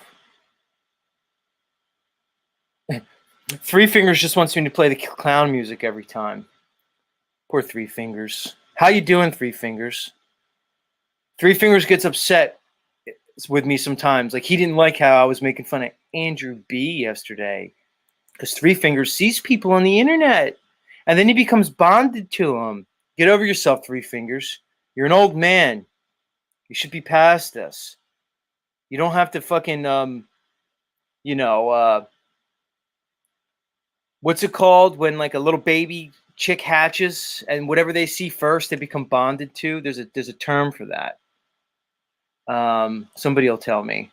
Imprint. That's what it is. Imprinting. Stop in. This is for everybody. I'm gonna scream at I'm just when I scream at my listeners, Rob. You listen in, Crow Magic. I'm not necessarily screaming at Crow Magic, trying to find out what my channel's all about. I don't know if they'll like when I scream it. Guys, stop imprinting on people. So, Three Fingers likes to go on these flat earth channels, And he saw Andrew B somewhere. So he got like imprinted. Oh, Andrew B said something I like. Flat earther. Imprint. Oh, now Z's making fun of Andrew B, who I'm imprinted on. Do you know how fucking incredibly immature that is, Three Fingers? And I love you, Three Fingers. I don't want to come down so hard on you, bro. But I'm doing this again because I love you, Three Fingers. But you got imprinted on Andrew B. So when I start making fun of him, you got to get on your feelers. Are you a Z fan or are you an Andrew B fan, Three Fingers? I don't see you at the Andrew B show that doesn't exist. And I love Andrew B. That's what Andrew B doesn't understand. Austin Melodome knows. He gets the show. And Austin, maybe sometime he'll see Andrew B and say, Andrew, Zetetic Warrior loves you, man. Why are you in your feelers, bro? It's a show. He's using it for content because it's fucking gold. No, he said, I didn't even mention Andrew B. Wrong again. Oh, I know, Three Fingers. You didn't like I was going after Thunder Chicken. See, that's another thing, Three Fingers. You're disingenuous because you knew you got in your feelings about Thunder Chicken. So I mixed it up and I said Andrew B. But you got in your feelers yesterday, and you're right, it was about Thunder Chicken. Crow Magic says, yell all you want. I don't mind at all. Let him rip. Yeah, bring the energy. So Rob, he got into his feelers about Thunder Chicken. He didn't like he didn't like the Thunder Chicken Thunder Simp song. That's what it was. But it's the same concept. Three Fingers. You got imprinted on Thunder Simp. Because I remember when Thunder Chicken did his interview on the Melodome, I saw that interview too. I liked it. I like a lot of Melodomes. I like pretty much everything Austin does. We're very simpatico in what we find is good content. So I did like the Thunder Chicken interview on the Melodome. But Three Fingers sees Thunder Chicken and it gets imprinted on him. Oh, here it is. Thunder's my doctor. I get it. Because we know Thunder Chicken, right? Not medical advice. Apparently, Rob Cleveland, Thunder Chicken has like let's call it a black market, for lack of a better term, business, and he's hooking a lot of these truthers up with let's say their treatments and things like that. So, which sucks now because he did because I'd be at one point, Rob, I would have been more than willing to, participate with Thunder Chicken and purchase some of his goods, but not now. Not now. Could I really trust anything that he would send me now? Like, you know what I mean? Like, Thunder Chicken, it's a Tedic Warrior. Could, like, you send me some of that tincture? Like, could you imagine what the fuck would be in that? Sorry, Thunder Chicken, but I guess I guess after yesterday's show, you and I can never really do business again. I would never trust anything you sent me, dude. Yeah. Yeah. He's probably gonna try to throw some of her period blood in there to get you to start simping over all these women on your show. Well, you said it, not me, Rob. It's one of the reasons I didn't mention. It's one of the reasons I don't go down on women, because you guys may not know this, but one of the most. Oh, you don't have your Red Wings? One of the most practiced spells that these little witches do on y'all gentlemen is. I'm just gonna put it like this, Rob. When you're with these bitches, maybe don't eat the spaghetti that they make. I'm just gonna leave it there, Rob. Because we know there's a power in the blood. Yeah, Thunder Chicken just laughing. We know there's a power in the blood. This goes down through antiquity. The blood holds power. A lot of these women, guys, they're cooking for you. They're trying to hook you in, get you to love them. Rob Cleveland, London Man, all these guys out here. Did you ever, for some reason, like, you ever, like, kind of, I don't know, with a woman and you don't understand why you were so hooked on her and you couldn't get her out of your mind? You were hopelessly in love and addicted to her? Ask yourself the question, did she ever cook spaghetti for you guys? That red sauce? Yeah. These bitches ain't telling you what that special ingredient is in the red sauce, gentlemen. Mm-hmm. Yeah, it's blood. You want to know why Zetetic Warrior ain't going down in that bloody vag? Yeah. Guys, you ain't got no business lapping that up. I've only did that once. I just wanted to get my Red Wings, as they call it. Oh. Yeah. Christy Lee laughing. She knows what's up. Little vixen, Christy Lee doll. She lives in Louisiana. A lot of Cajun shit going. There's a lot of Santeria being practiced down there. A lot of witchcraft. A lot of Haitians. That's where all my family's from. Yeah, man. They be putting. See, now we know where Christy. She just laughs. See, Rob. Now we know where Christy Lee gets her little, her little tricks and from. She develops those little feminine wiles of hers. Lizzo French knows mermaid water. Fuck is mermaid water? Sugar pie. Just laughing. Oh, it's hilarious. Yeah, it's funny till it happens to you. You show up some bitch's house, maybe it's like second or third date. She goes, "Why don't you come over to my house? I'm cook for you." You think she's doing like some like really nice gesture for you because you're a simp, Oh, what are we having, sweetheart? Oh, I made spaghetti. It's my famous red sauce. It's a family recipe. My grandma passed it down to my mom, who gave it to me. Mm-hmm. Oh, what's the ingredients? Oh, it's a secret, but you'll love it. Yeah, she ain't telling you that she's taking her fucking cycle blood and tossing it in there, bro. She didn't tell you that part, did she? No. Guys, magic is real. Yeah, Creole priestess, Yeti Life knows. See, Rob, I'm telling everybody the secrets here. It's only going to be a matter of time before they shut the Z network down, the Z channel. Mateo says, to take you out. Yeah, bro. Christy Lee's doll says, Z, that's so sick, LOL. We do not put blood in our spaghetti. Yeah, Christy Lee. Mm-hmm. Look it up, everybody. Look it up. Unbelievable. Calvin Mulv in the house. What's up, homie?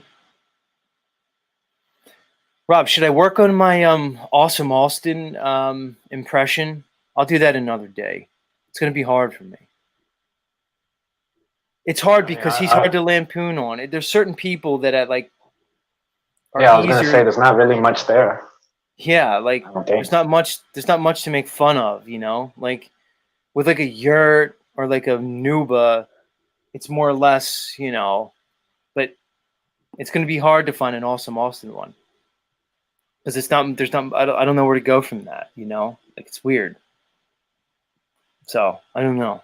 Maybe he's one of the untouchables. I'll have to think about it. Is anybody untouchable? I guess maybe some people would be. I don't know. We'll see. We'll see as time goes on, homie. No, Despair Bear was up in the back, Rob, but he left. Oh, he fled? Yeah. Fled. I doubt that he's banning people outright, bro. Left and right. So, Rob, you like the informational Z. But Rob, it also seems like you like the zany Z.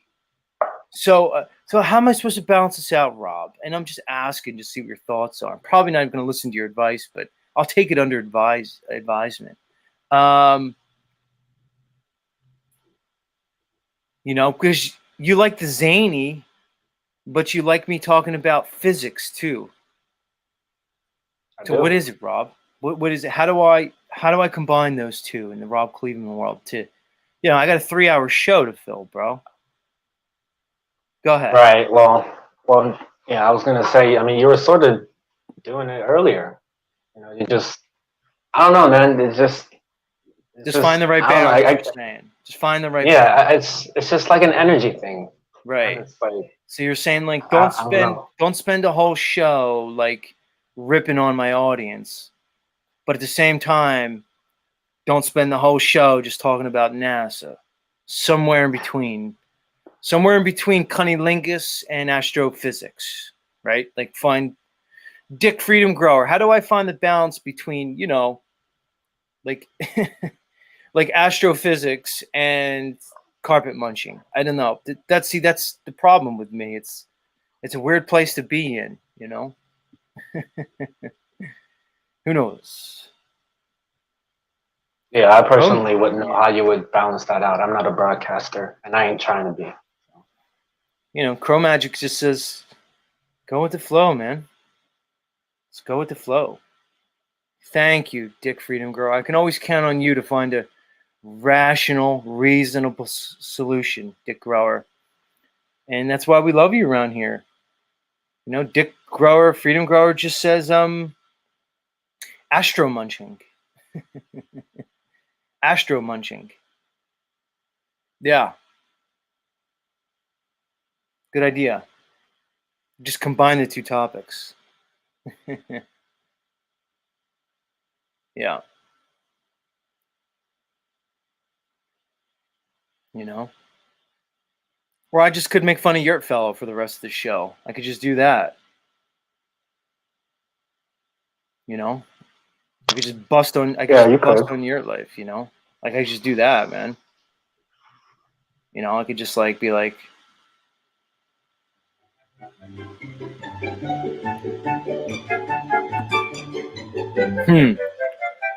hey guys, it's me, Yurt Fellow. You know, in a thought experiment with books. Am I in a yurt or am I in a thought experiment? I don't know. I can't figure it out. Let's see. Zetetic Warrior seems to be doing pretty good with his morning show, and he's a flat earther. But I'm not a flat earther. But so what do I do? Do I just make fun of the flat earthers, or do I walk the line? Do I go full globetard? I mean, I know I'm not just going to be true to myself and just give content that I enjoy. You know, so I got to find some kind of shtick or some gimmick. I got to find like the right thumbnail, the right topic. Maybe then my show will catch on. Because I don't know, like if I just try to be, you know, true to myself, well, then I have to ask myself, who am I really? Oh God. Oh, who am I really? Am I yurt? Am I Austin? Am I in a yurt with books? Who am I? Because the Zetetic Warrior seems to be telling me that if I'm to be successful, I need to just be who I am. But I don't really know who I am. I've never really even asked the question. Who am I? Who am I? I don't know. Should I just be Zetetic Warrior? Maybe I'll be Paulie Unslaved. Maybe I'll just all right, here's what I'll do. Maybe I could just be a combination between Paul and Zetetic Warrior, and maybe even OTW. We'll put a splash of OTW news in there. Okay. How to have a successful broadcast by In a Thought Experiment. Mix 2 parts Paulie, 1 part Zetetic Warrior, and a pinch of OTW news. We're going to put them all together and see if it works. I don't know, guys. Maybe that'll work. Maybe then somebody will give a fuck about what I have to say. Yeah, maybe that'll work. I don't know. Or maybe I'll just show up at Zetetic Warrior's show every 3rd day and just kind of throw little useless comments in the chat. Maybe we'll do that. Or I know what I'll do. I'll make silly videos about them. I'll spend all kinds of time and energy into Zetetic Warrior's content, and I'll chop up and make videos about him and Howard Stern, and I'll put Paul's voice over them. That way I'll get Paul involved and Z, and I'll show off my editing skills. Maybe then somebody will pay attention to me. Now I've got it. I figured it out, Zetetic Warrior. I know how I'm going to get you. I'm just going to make videos about you. I'm not going to really focus on my own content. No, we're going to make them about Z. That's right. I'm figuring it out moment by moment. I'm going to do this broadcasting thing. World, I'm going to make it after all. That's right.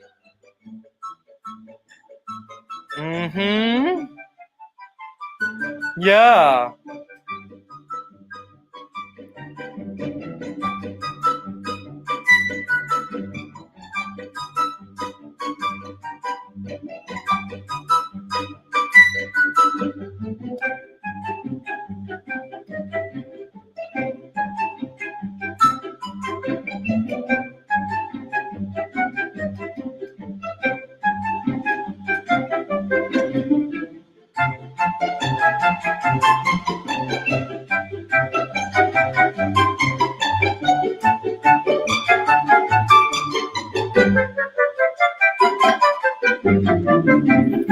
Okay.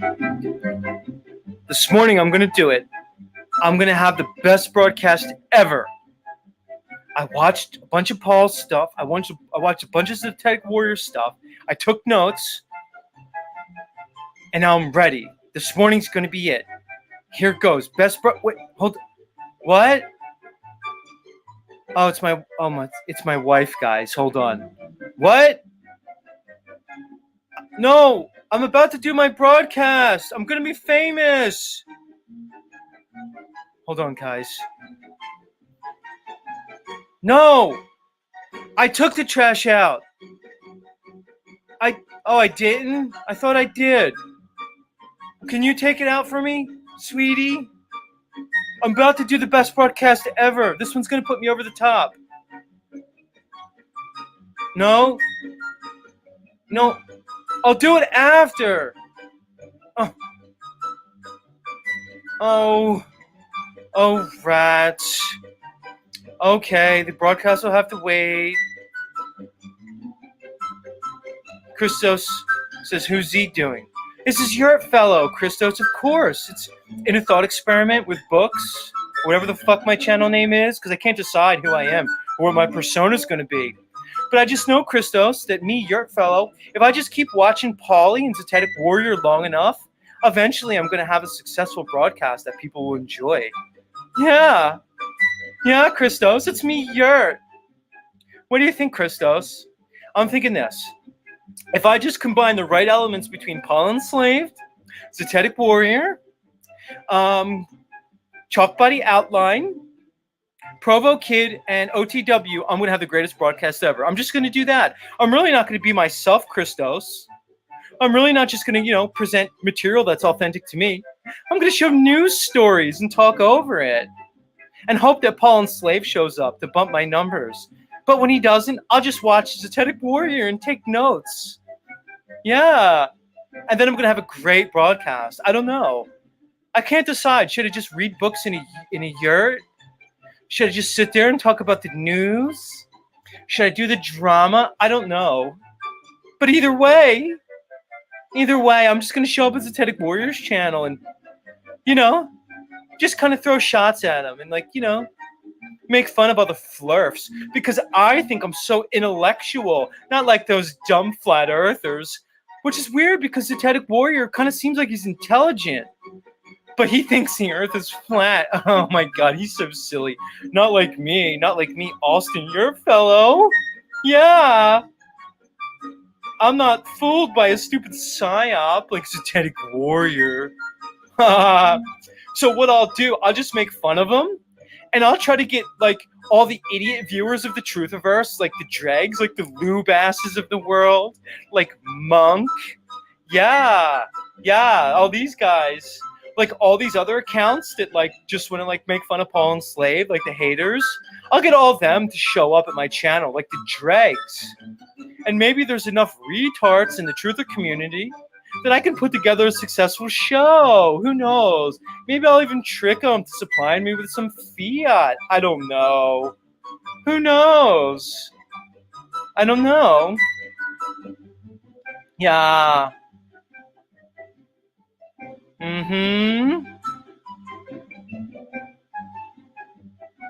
Oh, Razvan's in the back. He wants to come up and he wants to play yurt.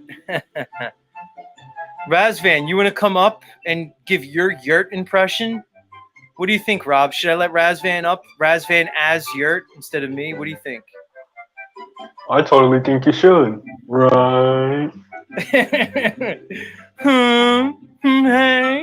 Oh no, does my yurt impression have to turn into Mr. Mackey now? Hey. Yeah, it's your fellow. All right, Razvan, we'll let you do yurt.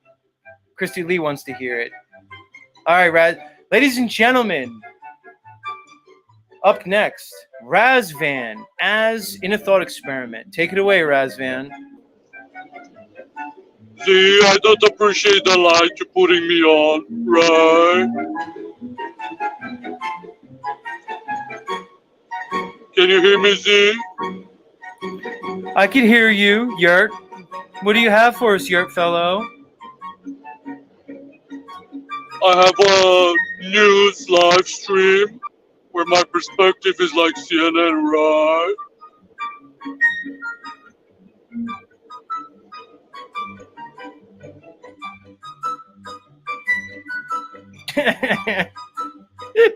He left. Oh, and I got Party Poet 66 back there, of all people. Party Poet. Now, I would say that was a personally good impression of the Yurt fellow. Yeah, right. Oh man, now Yurt just became Mr. Mackey from South Park. Isn't that his name? Hi, Mr. Hand. Hey. All right, Party Poet. Let's hear your Yurt impression. I don't even know who Yerk is.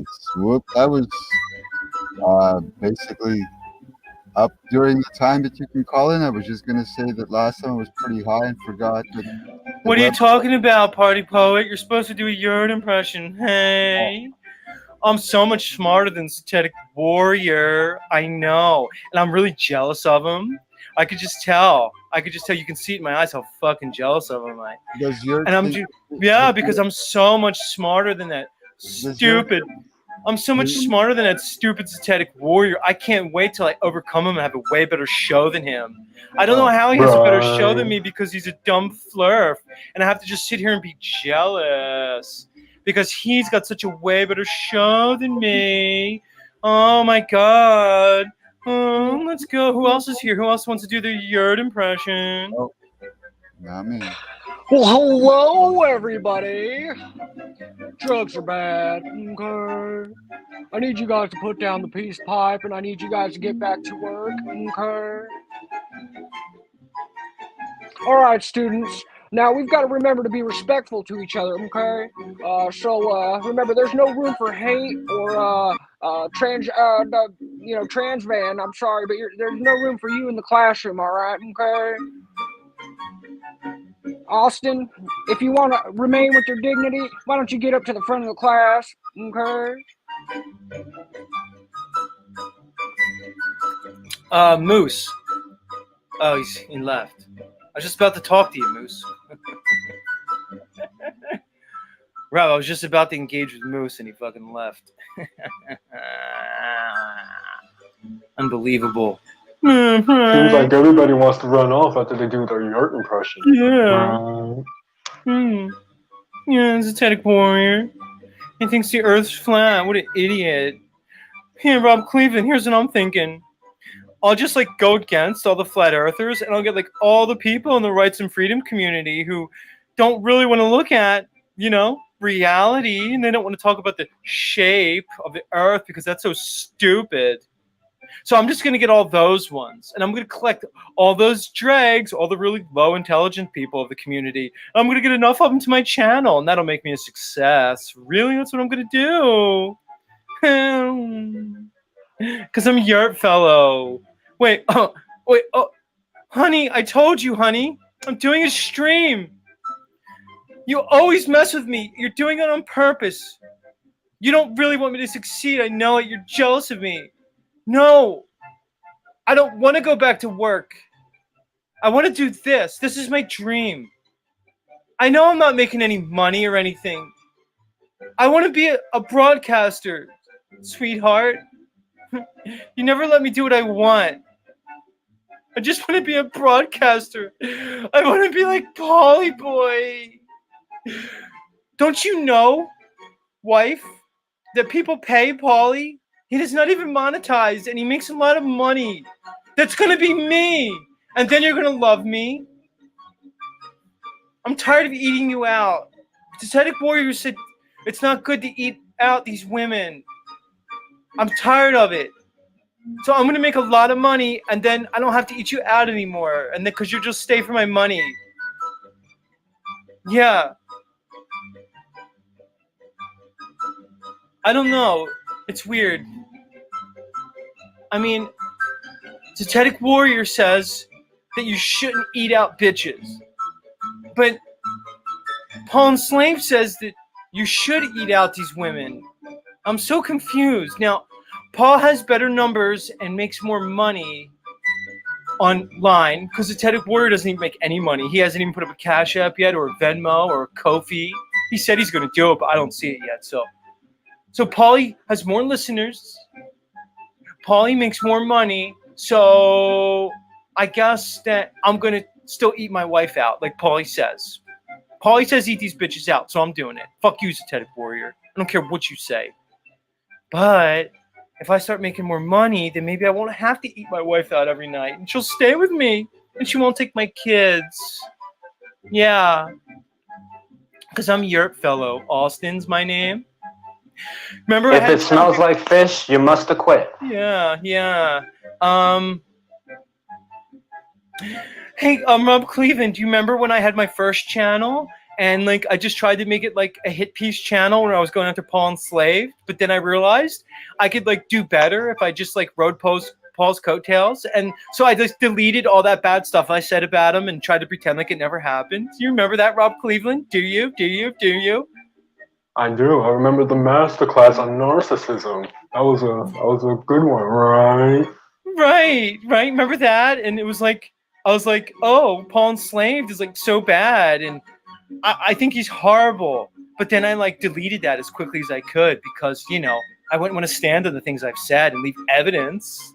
No. Yeah, remember that? I don't know. Who knows? There was a lot of heat coming after me.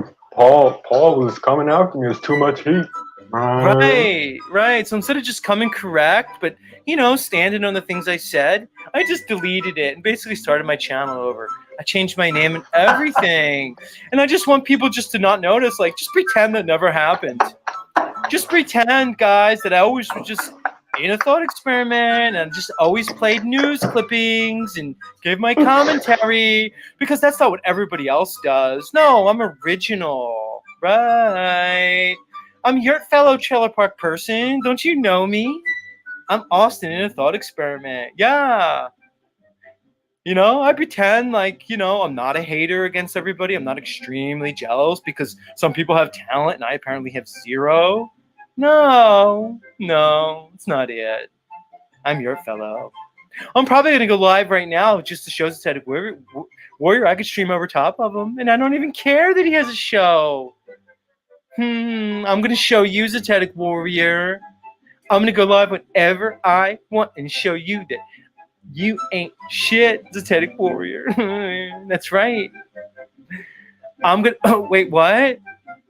No, honey, I told you. I don't want to change the diapers anymore. I told you. Honey, I'm live. Honey, I'm live. Don't you? I told you. No, I'll change the diapers afterwards, okay? All right, I'll do it. Honey. No, honey. No, I'm not raising my voice. No, sweetheart, I would never, honey. No, honey, no. No, don't take the kids to your mom's again this weekend. No, honey, it's fine. Honey, I told you, I'll do it. Okay. Sorry, guys, sorry. I'm live. I'm your fellow. I'm professional. Yeah, my wife doesn't totally have my balls in her fucking purse. No. Remember the time I told everybody that I'm really not monogamous, even though I'm married and monogamous? Yeah, remember that? Yeah. Remember that time? Because I'm your fellow. I'm Austin in a thought experiment. And I'm actually embarrassed that I'm married. So I had to go on Paul's show and pretend that I'm going to be polygamous just like him. Paulie, I love you. I'm going to be polygamous too, Paulie. I'm going to be polygamous too, Paulie. I swear it. I swear it, Paulie. You're not the only polygamous person here. Me too. I mean, even though I'm married and stuff, you know.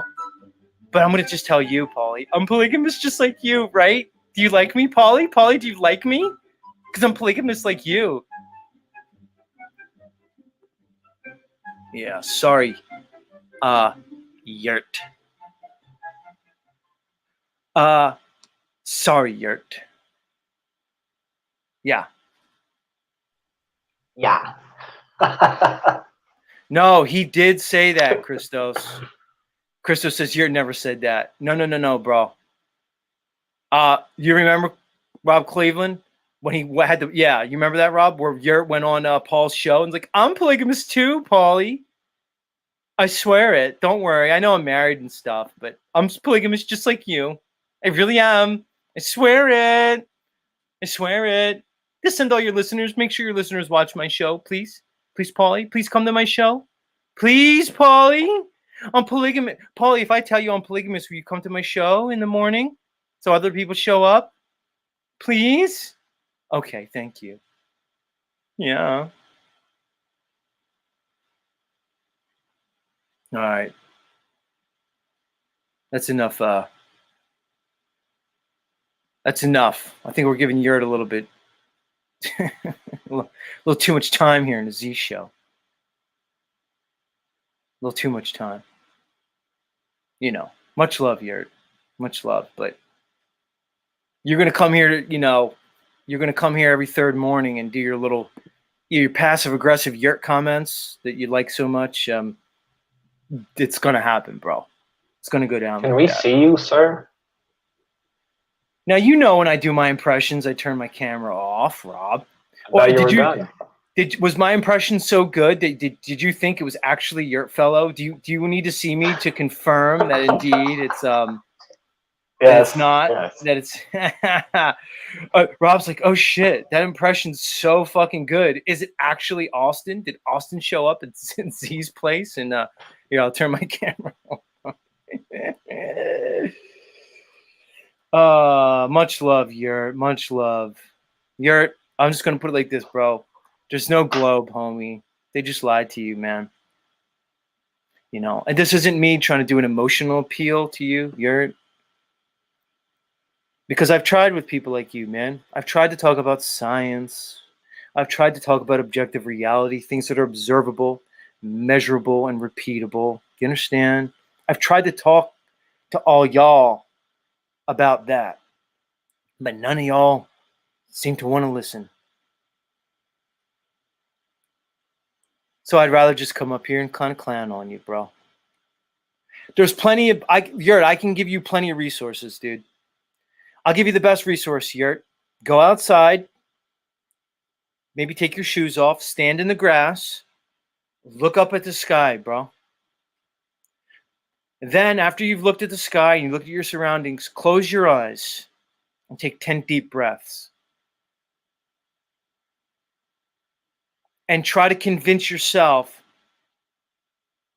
that the earth is moving.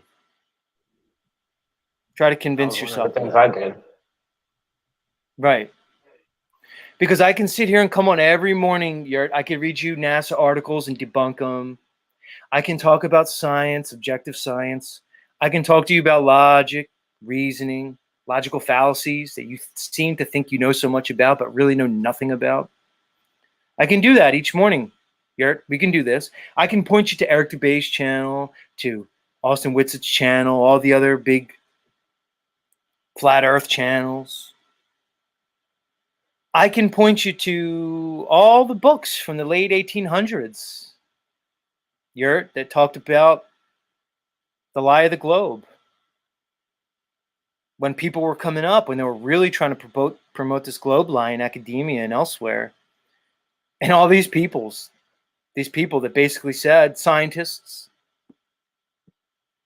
engineers, large-scale engineers, who basically laughed at the idea of a spinning, moving globe. I can point you to all their works from the 1890s. Samuel Rowbotham, William Carpenter, and others. I can do all that, Yurt. But instead, I'm going to do this. I'm going to recommend you go outside, take your shoes off, look up to the heavens, and then close your eyes. Maybe sit down in a you know, like in the lotus position, or what's it called, an Indian position.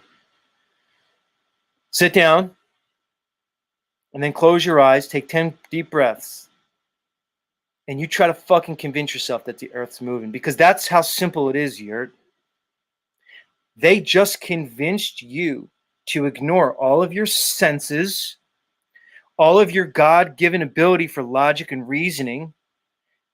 They convinced you to ignore all your critical thought. They convinced you to throw all that stuff aside.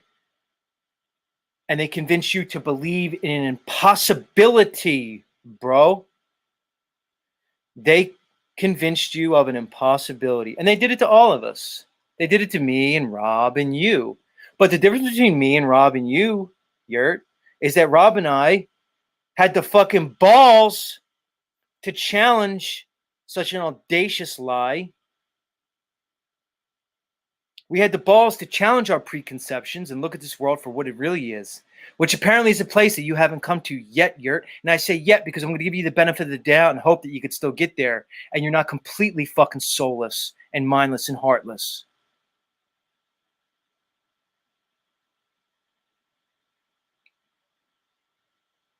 How was that, Rob? Perfect balance, man.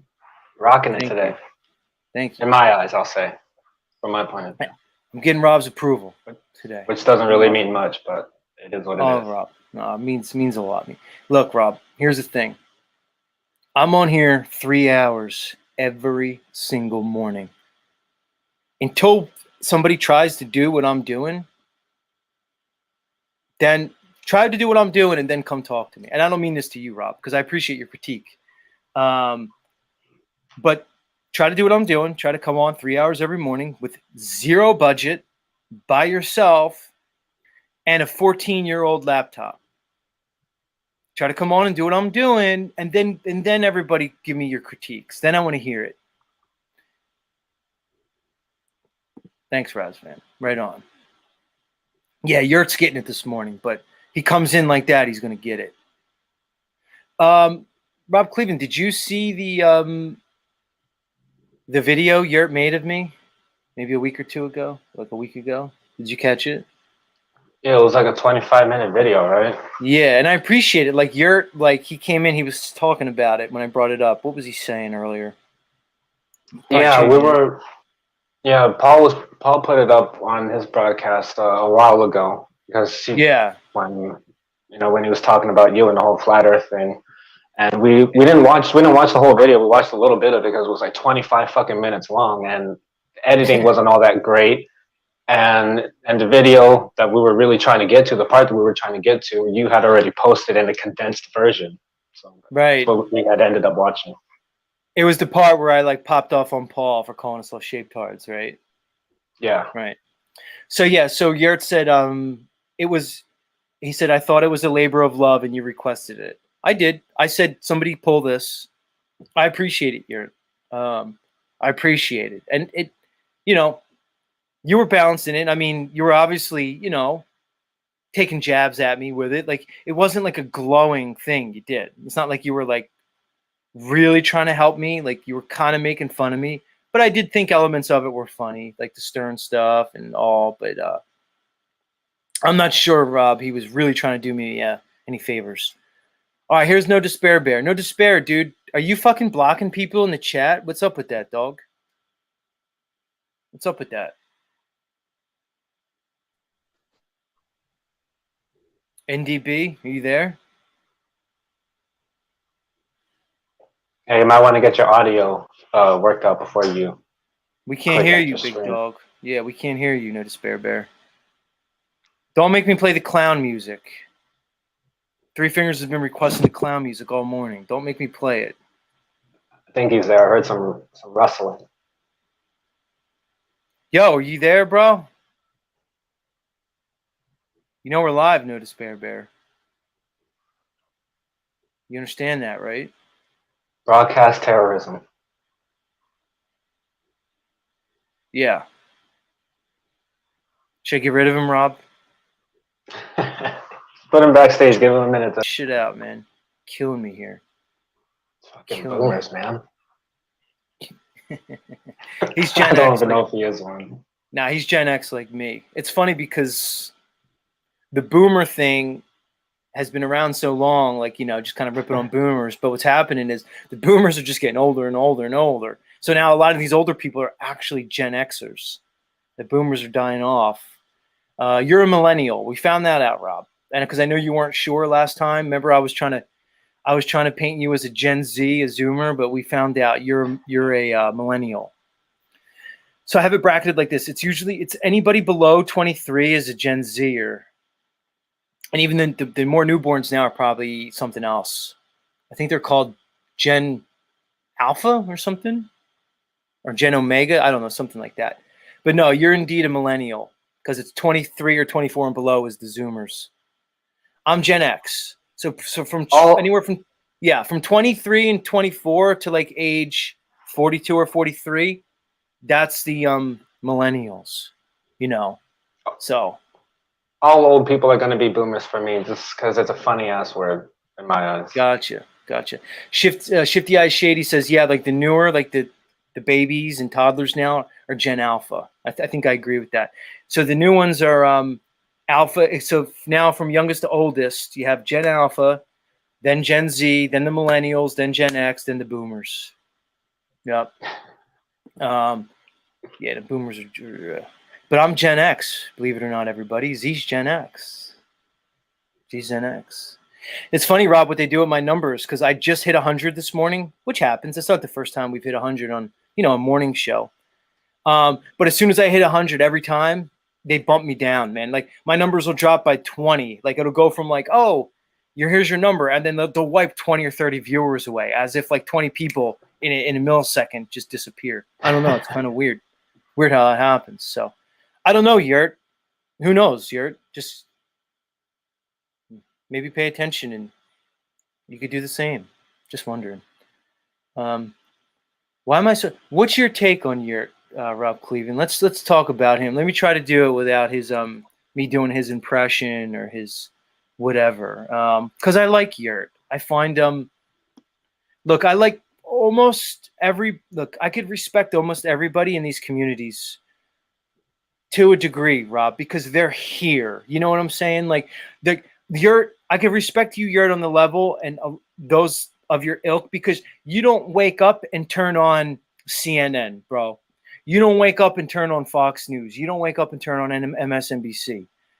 So the fact that people resonate around these communities, Rob Cleveland, I can respect that, bro. So I don't want to just trash everybody in the Truthiverse. We're all kind of in the same stupid boat together, dude. You know what I mean? Wherever this fucking ship's heading. But let's focus on Yurt, dude. Like, what's your take on him, man? Let's hear the Rob Cleveland take on Yurt. I like Yurt. I like what he does. I mean, I believe I've heard him say that he is a globe skeptic, and I think he just likes to sort of poke holes or try to poke holes and question things that he sees as maybe fallacious or faulty, flimsy arguments.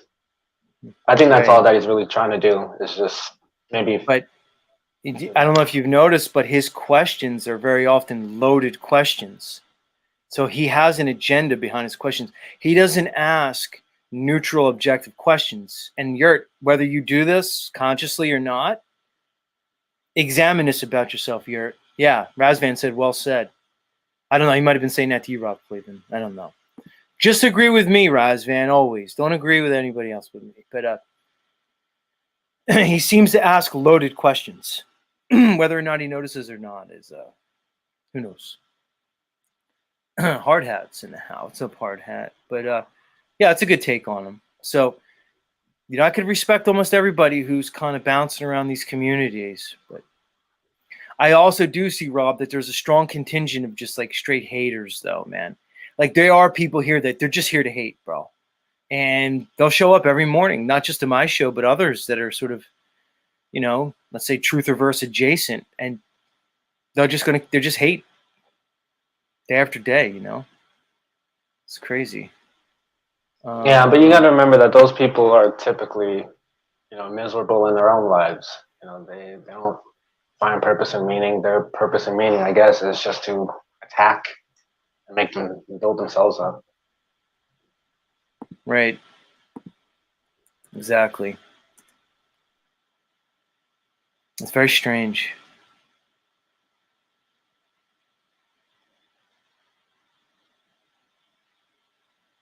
Slash Eye's back in the house this morning. What's up, Slash Eye? I can tell, Slash Eye, you're one of these members of the community that like everyone, because Slash Eye, like, you're a woman, but you're apparently a gay woman, apparently a gay black woman. So Slash Eye must be in a weird position for her, because Slash Eye's female tendencies come out because she gets like involved. Like, I see you, Slash Eye, like you get like all caught up in like the drama of these YouTube streets. Rob's laughing because I think he probably sees it too. But then like your lesbian side kicks in, where like you catch yourself and you realize how fucking stupid it is, and then like you seem regretful.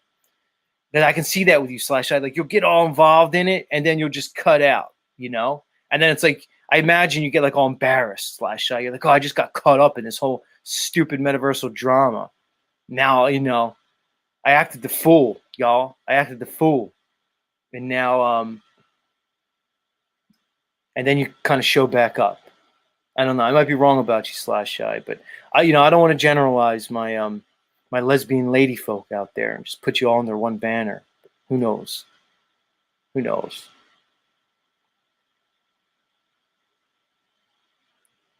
Who knows?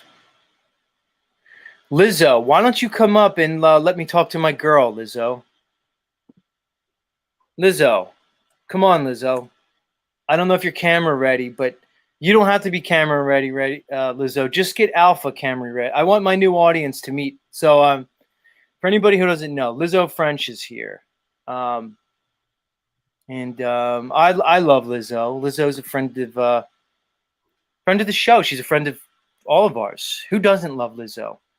But what many people might not know is that Lizzo lives with Zetetic Warrior's girlfriend. And Rob, probably my only true love here on this earth. I don't know. Did you know that, Rob? Were you aware of this? No, Is this I've new no idea. information to you, bro? Yeah, everybody. My Breaking one news. true, Breaking news. yeah, breaking news. Lizzo's roommate is Zetetic Warrior's one true love. Now, Christy Lee, Heidi, don't get jealous that I'm in love It's with Becca, somebody isn't other it? than you, huh? I said it's Becca, isn't it? It's not Becca from the Welsh Slave Network. No, no. Although I probably, let's say I'd probably, not A turn sneaky down. link. Yeah, I it's a probably sneaky wouldn't. link. I probably wouldn't turn down Becca's clot pussy, and we know Becca likely has clot pussy because, of course, Becca, given what we've seen of her, two people know what we're talking about, Rob. But the Welsh News Network, the Welsh Slave, his co-host Becca, seriously, 2 or 3 people know this reference, but she's clot shotted up. But much like our friend Andrew B, I probably wouldn't turn down her clotted up pussy. I probably would embark on that clot pussy. I don't know. I might take a risk, but no, it's not her. Indeed, come on, Lizzo. I want to see my girl. Here she comes. I see you, Cage. Hold on, Cage. I'm gonna let you up. Time out, Cage. Let me let up my friend. Now, like I said, everybody, Christy, look here. Christy Lee says it's hypocritical. Look, Christy Lee. Christy Lee Dolls is already getting in her feelings because Christy Lee's about to meet my one true love. And Christy Lee, although your name is Christy Lee Dolls, you'll find that indeed I am in love with dolls. So try not to be jealous, but I want everybody to meet Zetetic Warrior's true love of his life, Alpha. Alpha, it's so good to see you. Hi, Alpha. Hold on, Rob. I'm going to get rid of you so I can make Alpha bigger. I'll bring you back, Rob. Hold on. I got to make Alpha a little bit bigger for all my viewing audience. We got to be able to see Alpha. Where are you, Rob? Let me get Rob out of here. Hold on. You can just switch spots and then put them on the big screen like that. Yeah, let me get this going. Hi, Alpha. It's so good to see you. Let me talk to my girl, everybody. Look, I want my audience. Yeah, I want my audience just to let me indulge myself. I haven't seen her in a while. Put her closer to the screen. So everyone could see her. Oh, there she is. Look, hold on. The sun's in the back. Move your there she is. Look how beautiful she is, everybody. Look at her face. She's gorgeous. Let's give a full body shot of Alpha. Let's pull her back. We can't move the cam, so. Oh, because the sun's in the back. That's all right. We're getting a little silhouette of her. Quite like the lights going in the room, man. It's like, right. Isn't it? Yeah. Go ahead, bring her closer to the camera. Look, Christy Lee Dolls, isn't she cute? Let's check her out. Let me try and move that sun out of the way. Yeah, move the sun out of the way. Come on, Mateo. What do you mean, Mateo? What the fuck is this? I'm showing you my girlfriend. It's the first time on the show in a while. Yeah. How's she been, Lizzo? How have you been taking care of my girl? Look at her. She's gorgeous. Yeah. We're both a bit hungover today, though. That's what we're in a right old state. Really? Alpha's hungover? She's been going a little wild lately. I mean, Yeah, she's enjoying the summer here. We're having a great summer. We're having good fun. Right, she is. We're still recovering from yesterday's sing-songs that you were doing. Gotcha. Man, you've got a sweet voice. It's so cute. Not that you want to hear. You don't really want to hear it, do you? As long as Alpha liked it, that's all that really matters. But yeah, guys, there's my ideal girl right there. And Christy Lee Dolls thinks she's sexy. So do I. I mean, look at her, Christy Lee Dolls.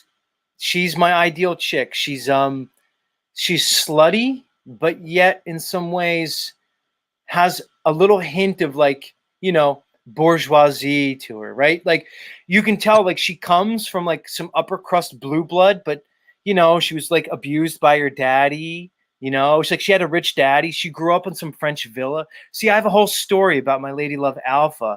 I mean, I know she looks like a marionette to you guys made out of wood, but no. She's real. Yeah.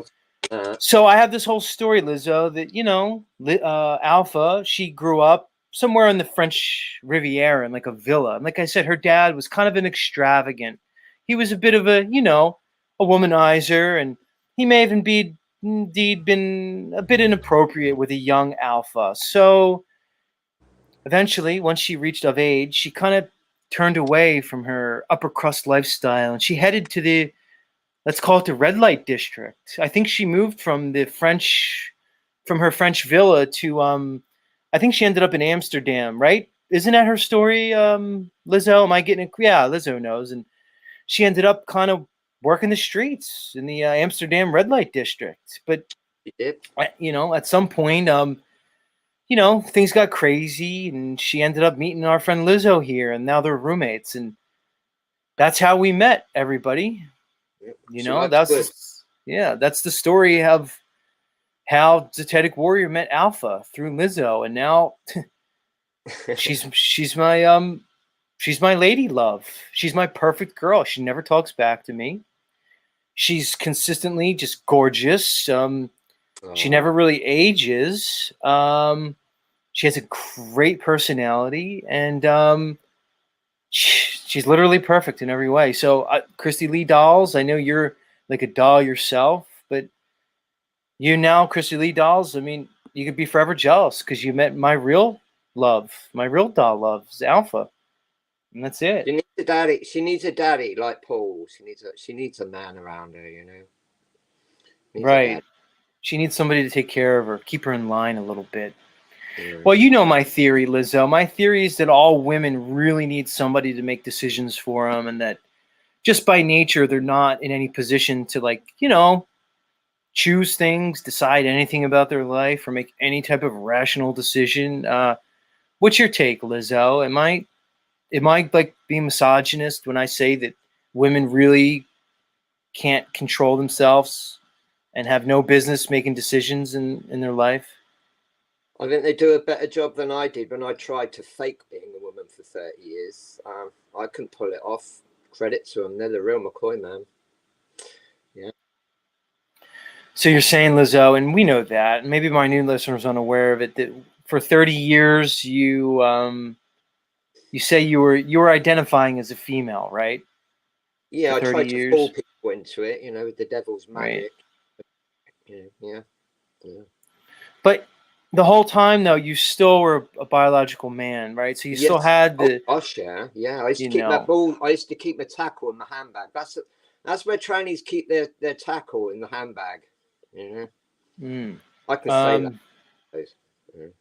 Yeah, but here's the thing. I mean, Lizzo, I don't know. Maybe you could speak on it best because you had the logic, reasoning, and critical thinking capabilities of a man. No offense, ladies. But at the same time, you were embodying the persona of a woman, the spirit of a woman. So I don't know. You may be the best person to ask. Like, can women truly make decisions for themselves, or are they just forever hopelessly bound to men? What do you think? Oh, they've got to go together, haven't they? They have to go. Men and women have to go together. They're a team. Yeah. That's a good point. So you're saying it's not like one's better than the other. It's just like they complement each other in so many ways. Yeah, that's a polite way to say it. Yeah. Nice. And they do look good together, It's romantic. It's beautiful, I like it. I like it too, Lizzo. Yeah. I like it too. And I love Alpha. And I love you, Lizzo. A bit mellow today, a bit. All right, I have another guest I want to lit up, Lizzo. Darling, Thank you for checking in. I'm gonna go, baby. Take care, yeah. Much love, Lizzo. You take care of my girl. You take care of my girl there. I promise I will. Bye-bye. Goodbye, everybody. See you in chat. Much love. That's Lizzo French, everybody, coming at us from the Isle of Wight. The Isle of Wight. I see you back there, Cage. Rob, can you hear me? Should I let Cage up? Yo. Should I let fucking Cage up or not? I feel like Cage is probably going to spurg out, but sure, let him up. Cage, you're such a weirdo, man. Every time you come on, I ask myself the same question. Should I let Cage up? He's so weird. Some things he does I like. Other things he does I can't fucking stand. What do I do? I don't know. Rob, Cage has the fucking Axis hate frequency weapon. And I'm hesitant to let Cage up because he's got the fucking weapon. And it pisses me off that he has it. So I don't know, Cage.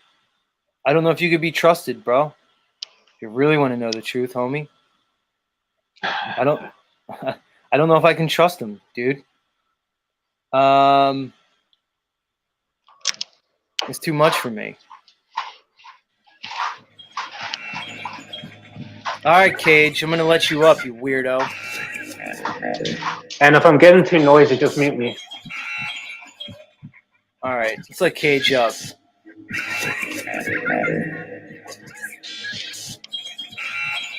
Cage, welcome back, you weirdo.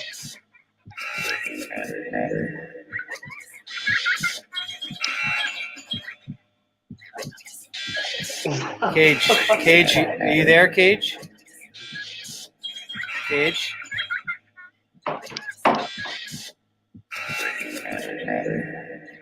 Dude, what the fuck is that? It's Cage.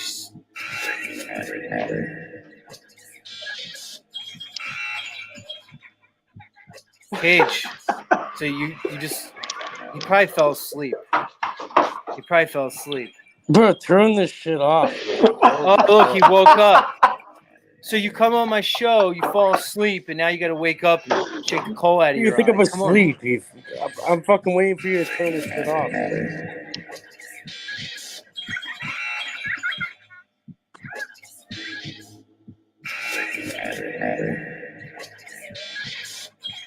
Cage, you're not coming here to hit us with the Axis hate blood. Well, that's what you're doing right now, you fucking weirdo. Because look, as soon as you come on, Axis Rat Blood pipes up in the chat. His plan is working. You're so obsessed with this idea. No, because you come up and all of a sudden my audience starts getting a bad vibe, dude. Maybe because you're playing music yourself. It's not music, dude. You show up and everybody just gets weirded out, You dude. play something out of there. And then you're trying to blame it on me like a good little fucking retard slave. Z, you're sick. I don't know what the fuck they did to you, but what did they do to you, bro? Come on, Cage. What do you have for us this morning, bro? My audience, look, they're already feeling weird, dude. They're already feeling weird. Turn off the fucking music. No, dude, I knew that when Access Rat Blood went around giving everybody the weapon that he developed, when he was giving everybody the keys to the hate frequency, I knew that when he gave it to you, you would be the sicko to use it. I knew it. Yep, the hate frequency. You're the guys. one playing the fucking music. Listen, it's all in your mind. First of all. Second of all, that is nothing. That's a low level attack. And No, it's anyone not with me any playing sort the of music, because watch, as soon as I remove you from the stream, watch. As soon as I remove your ass from the stream, dude. What? Look, everyone's just fine again now. So why come when you come up, we're all getting blasted with some fucking weird frequency? I want you to think about this, Rob Cleveland. Axis Rat Blood, our Satanist friend, develops a hate frequency that he's trying to use to bring down the entire Truthiverse. Now, he says that when anybody who holds the keys to the technology, the weapon, so to speak, whenever they come on panel, they're able to distribute the hate frequency. All right. He said he gave the technology to Cage. Now Cage comes on, and what happens? Everybody starts getting fucking blasted with a fucking hate frequency. Make it make sense, man. Bro, you did. Bro, some random. Bro, you just put it on yourself and it's backwards. Come on. Look, man, I have people here that I know people are kind of stupid and shit. Come on. There's You're being a people fucking here, idiot. dude, You're that being are a complete sensitive to moron. certain things, Cage. I'm surprised you passed your examinations to be whatever the fuck you were. Cage, You're retarded. people here that are sensitive populations. I have 3 fingers who's apparently on his deathbed. I have Fulcrum Integrity Paula here. You know, she can't be coming on my channel getting blasted with a fucking Bro, can you please turn it off and have a conversation, Z? Please, bro. like how like I can't have you blasting my audience members with some. Bro, you're the demonic one hate turning it on. frequencies. Turn it off and have a conversation. Seriously. Because you're like, oh, Access gave Cage this and that. He sent you the same links too. I never clicked them like you didn't either. Whatever. It doesn't. I'm not playing into that kind of fucking.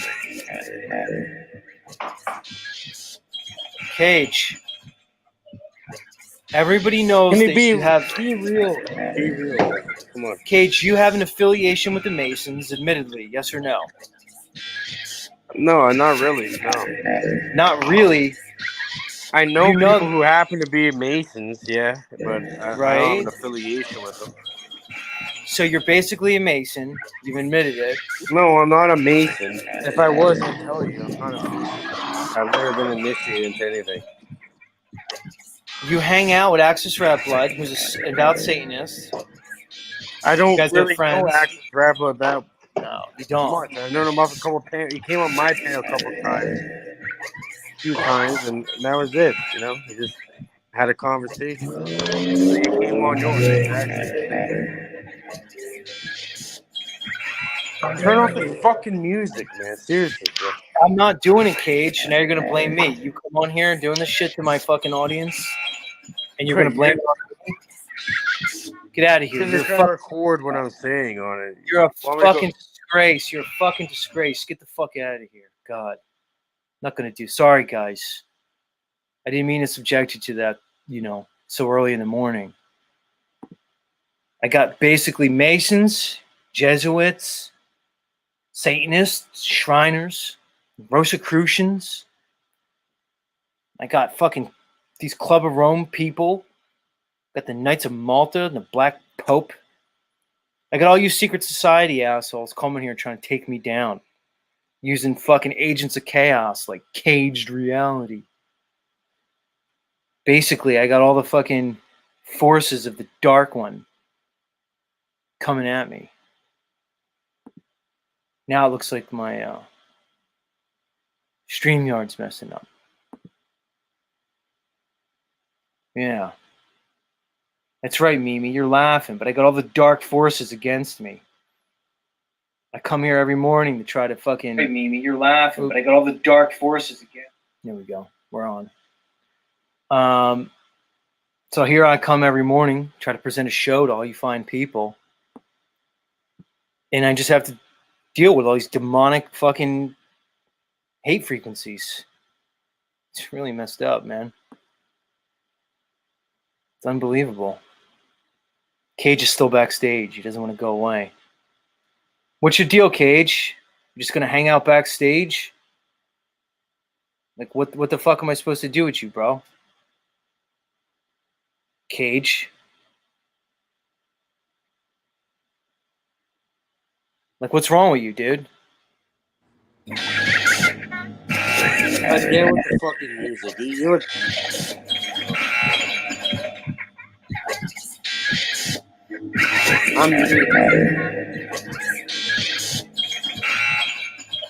What do you want, Cage?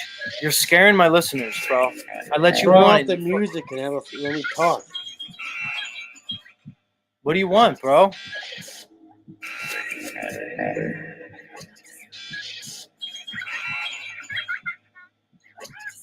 Cage? Come on, I'm giving you a platform, dude. You're just gonna come here and spread your hate all over the fucking metaverse, bro? That's what you're gonna do, bro?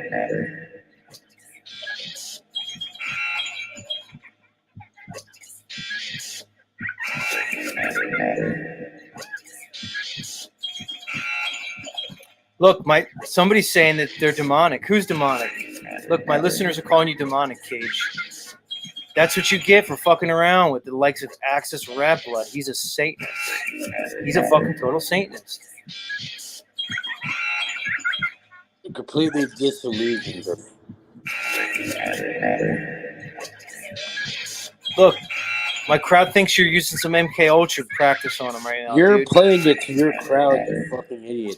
You're just on here with some woman that you called a woman is a man with a mental illness. I didn't say. Laughing with a doll. Bro, I see the strings just like that fucking puppet. You're a puppet just like that fucking shit. Oh, I'm a hugging puppet. and First of all, laughing. you're making fun of somebody I care about. Turn off the fucking music. Her name is Alpha, and she's not a puppet. She's a marionette. And to me, she's off more the real than fucking you are. You fucking muppet. Second of all, how dare you call Lizzo a woman? Lizzo's a man. Lizzo kept his fucking. All right, I don't know. It's 2023 and we're in fucking clown world, you know? I don't know. Turn off the fucking music, you fucking goose. How dare you make fun of my lady love Alpha and her roommate? And you always play into these weird things, man. You know, I wouldn't be surprised if you're like a cross dresser or something on the low.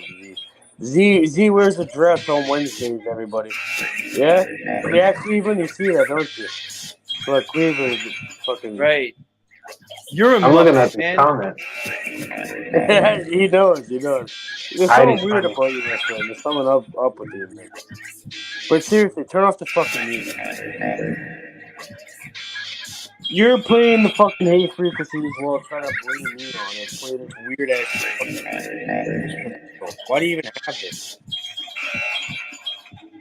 And only when you kick me off, you don't even end it on this. Obviously, go with it.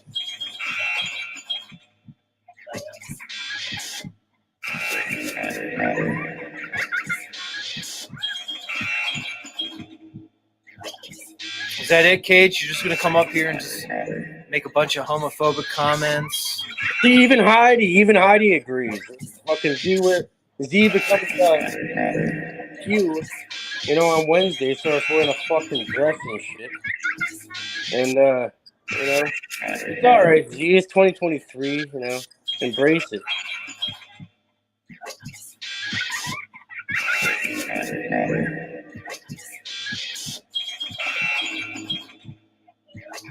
Is that it, Cage?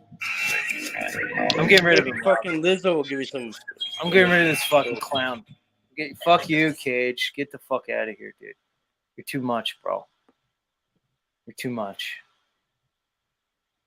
I mean, I'll let you come up and say a lot of things, dude, but you come up and start talking shit on my girl, Alpha, and that basically Been using that hate frequency too much. right. He's around too much of that hate frequency. He thinks he's gonna blast us with it. You can say a lot of things about my lady love Alpha, but don't you be calling her a puppet, dude. I'll barely let you call her a marionette. You know, I'll overlook that maybe. But you calling her some fucking low-like puppet, dude, that's never gonna stand here in this show. Never. Never. You're a fucking Muppet yourself, dude. You're a living Muppet. He is like a Muppet, dude. He's like just a Jim Henson character. Yeah, Kay just trying to compare this broadcast to the last one you had with Josh, the Jeffree Star and Ella show. Oh man, I missed that. That's the lost broadcast, Rob Cleveland. That's the one they kicked this. They kicked me off YouTube midstream with that one, dude. Should I play that one again? Like if I take the day off, Rob, should I just edit out the parts that I think they kicked me off for and just play the Z Lost episode? What do you think?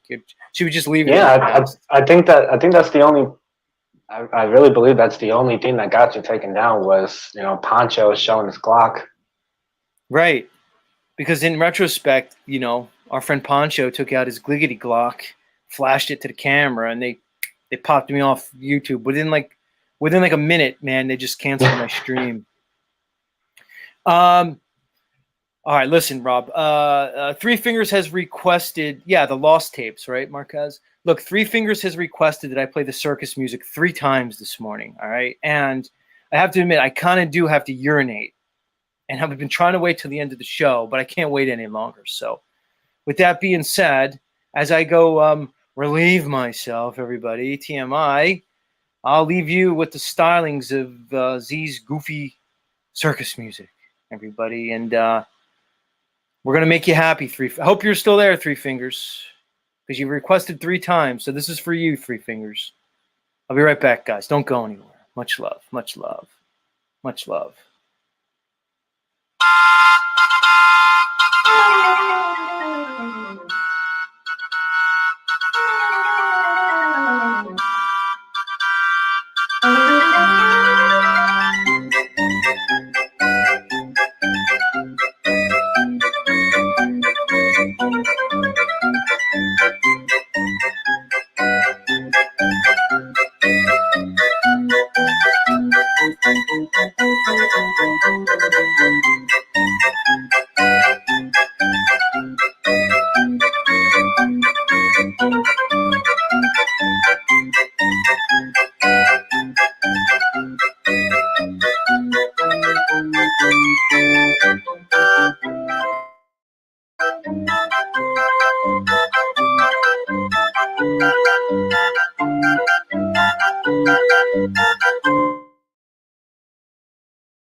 Yeah.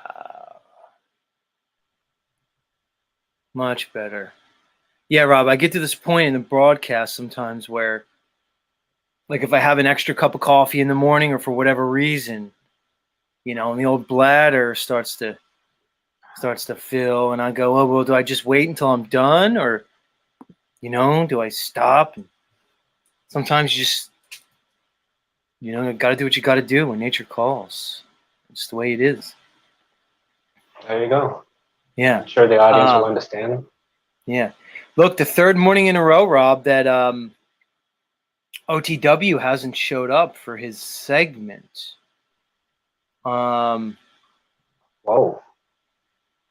Yeah. OTW, where are you? Do you think this is in a way for OTW to start to distance himself by my show, from my show, and then stream over top of me? Like, because we know how he is. He's like insanely addicted to not only the metaverse, but some of the fiat that's starting to come in for him. So, like, instead of just, you know, coming on at 9 and everything be copacetic, you know, like, he has his show scheduled for 9. But, like, do you think this is, like, in like, Patrick's mind, like, his first steps towards, okay, well, what I'll do is I'll distance myself from Z. And then at the right time, once I'm sufficiently distanced enough from a show, I'm going to start doing my morning show at 6, 7, or 8 a.m. too. What do you think? Am I looking too much into this, or am I on to something?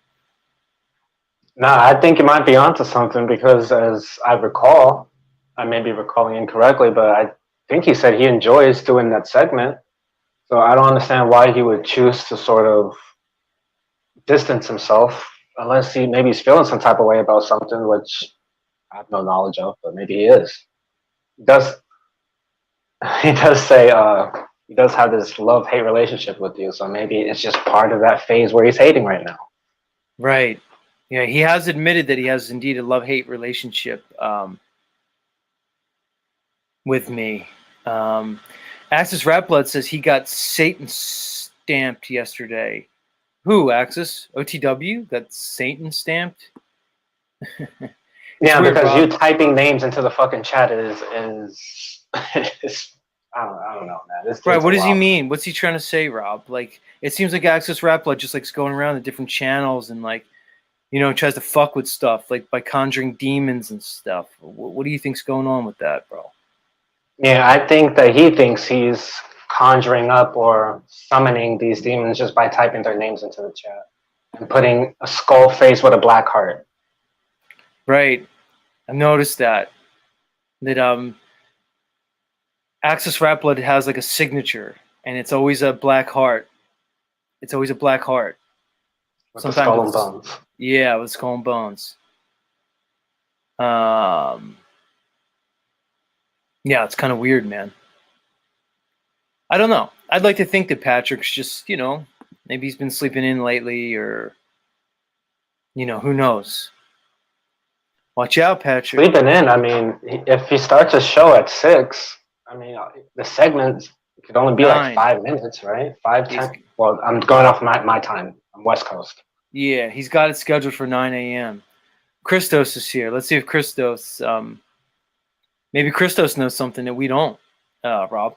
Christos, what's going on, man? Hey, I think he's been sleeping in the past couple of days.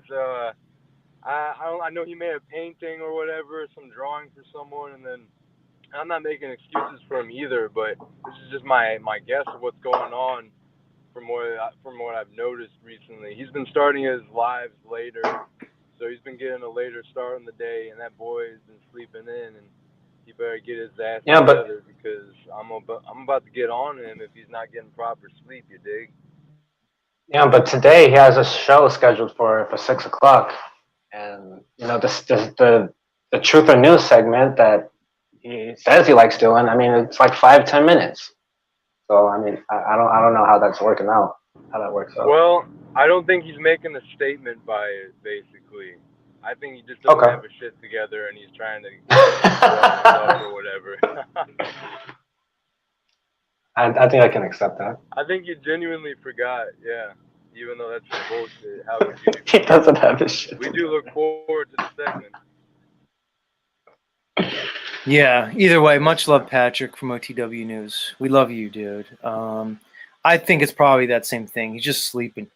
But I always kind of get on him, Christos, because he calls it a Grand Rising show. But he'll stream for hours on end, bro. I'll tune in when he's in the same time zone as me, right? Eastern Standard Time. I'll tune in, like, dude, like late in the day, bro. And he's still streaming, but he's calling it a Grand Rising show. Like, Christos, I mean, maybe I'm off, but like, wouldn't it be more appropriate for him just to give his show a more generic name? Because it's not really a rising show if he's streaming all day, man. I don't know. What do you think, bro?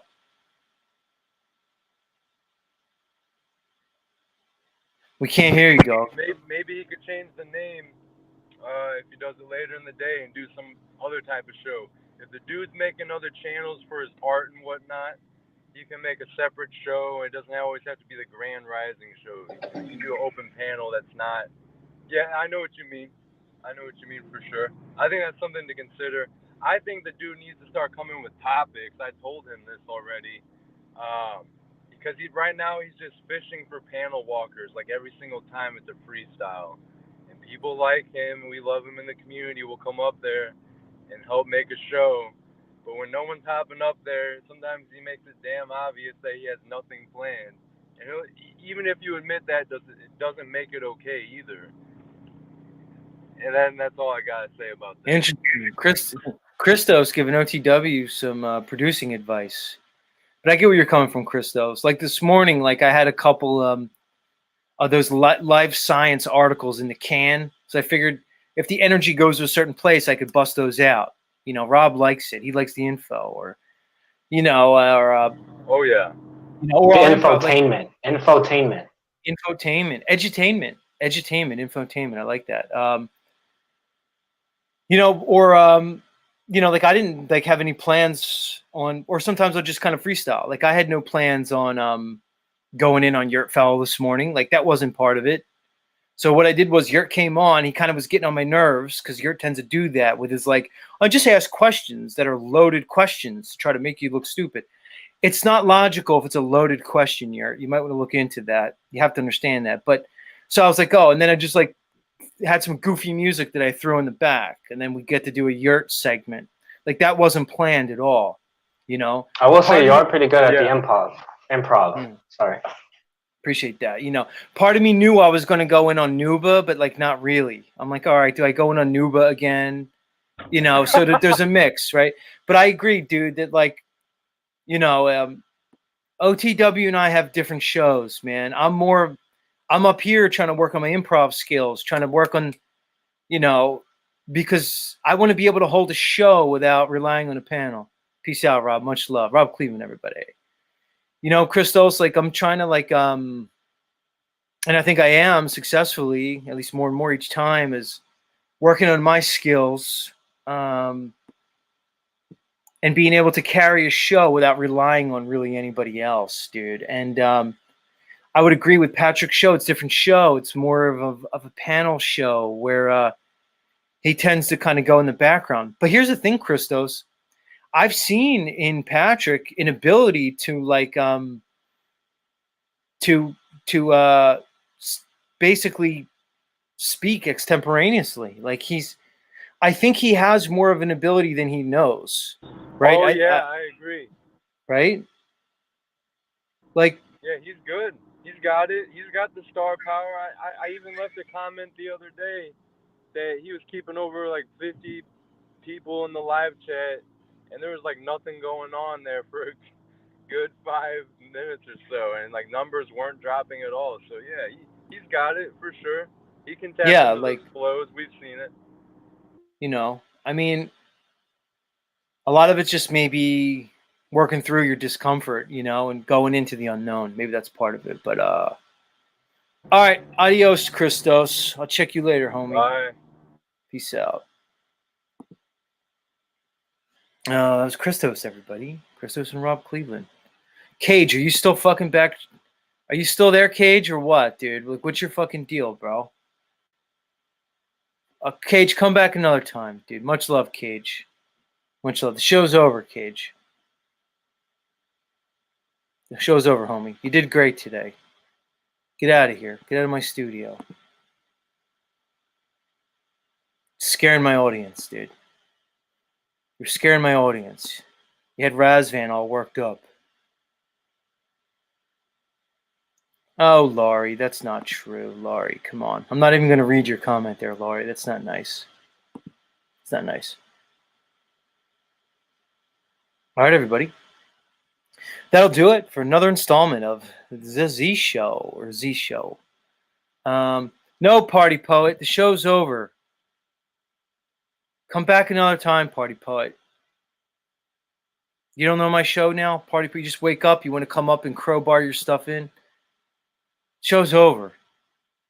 Get out of here. Come back another time, Party Poet. It's too late. You missed out. All right, everybody. I'll see you here tomorrow. Same time, same place.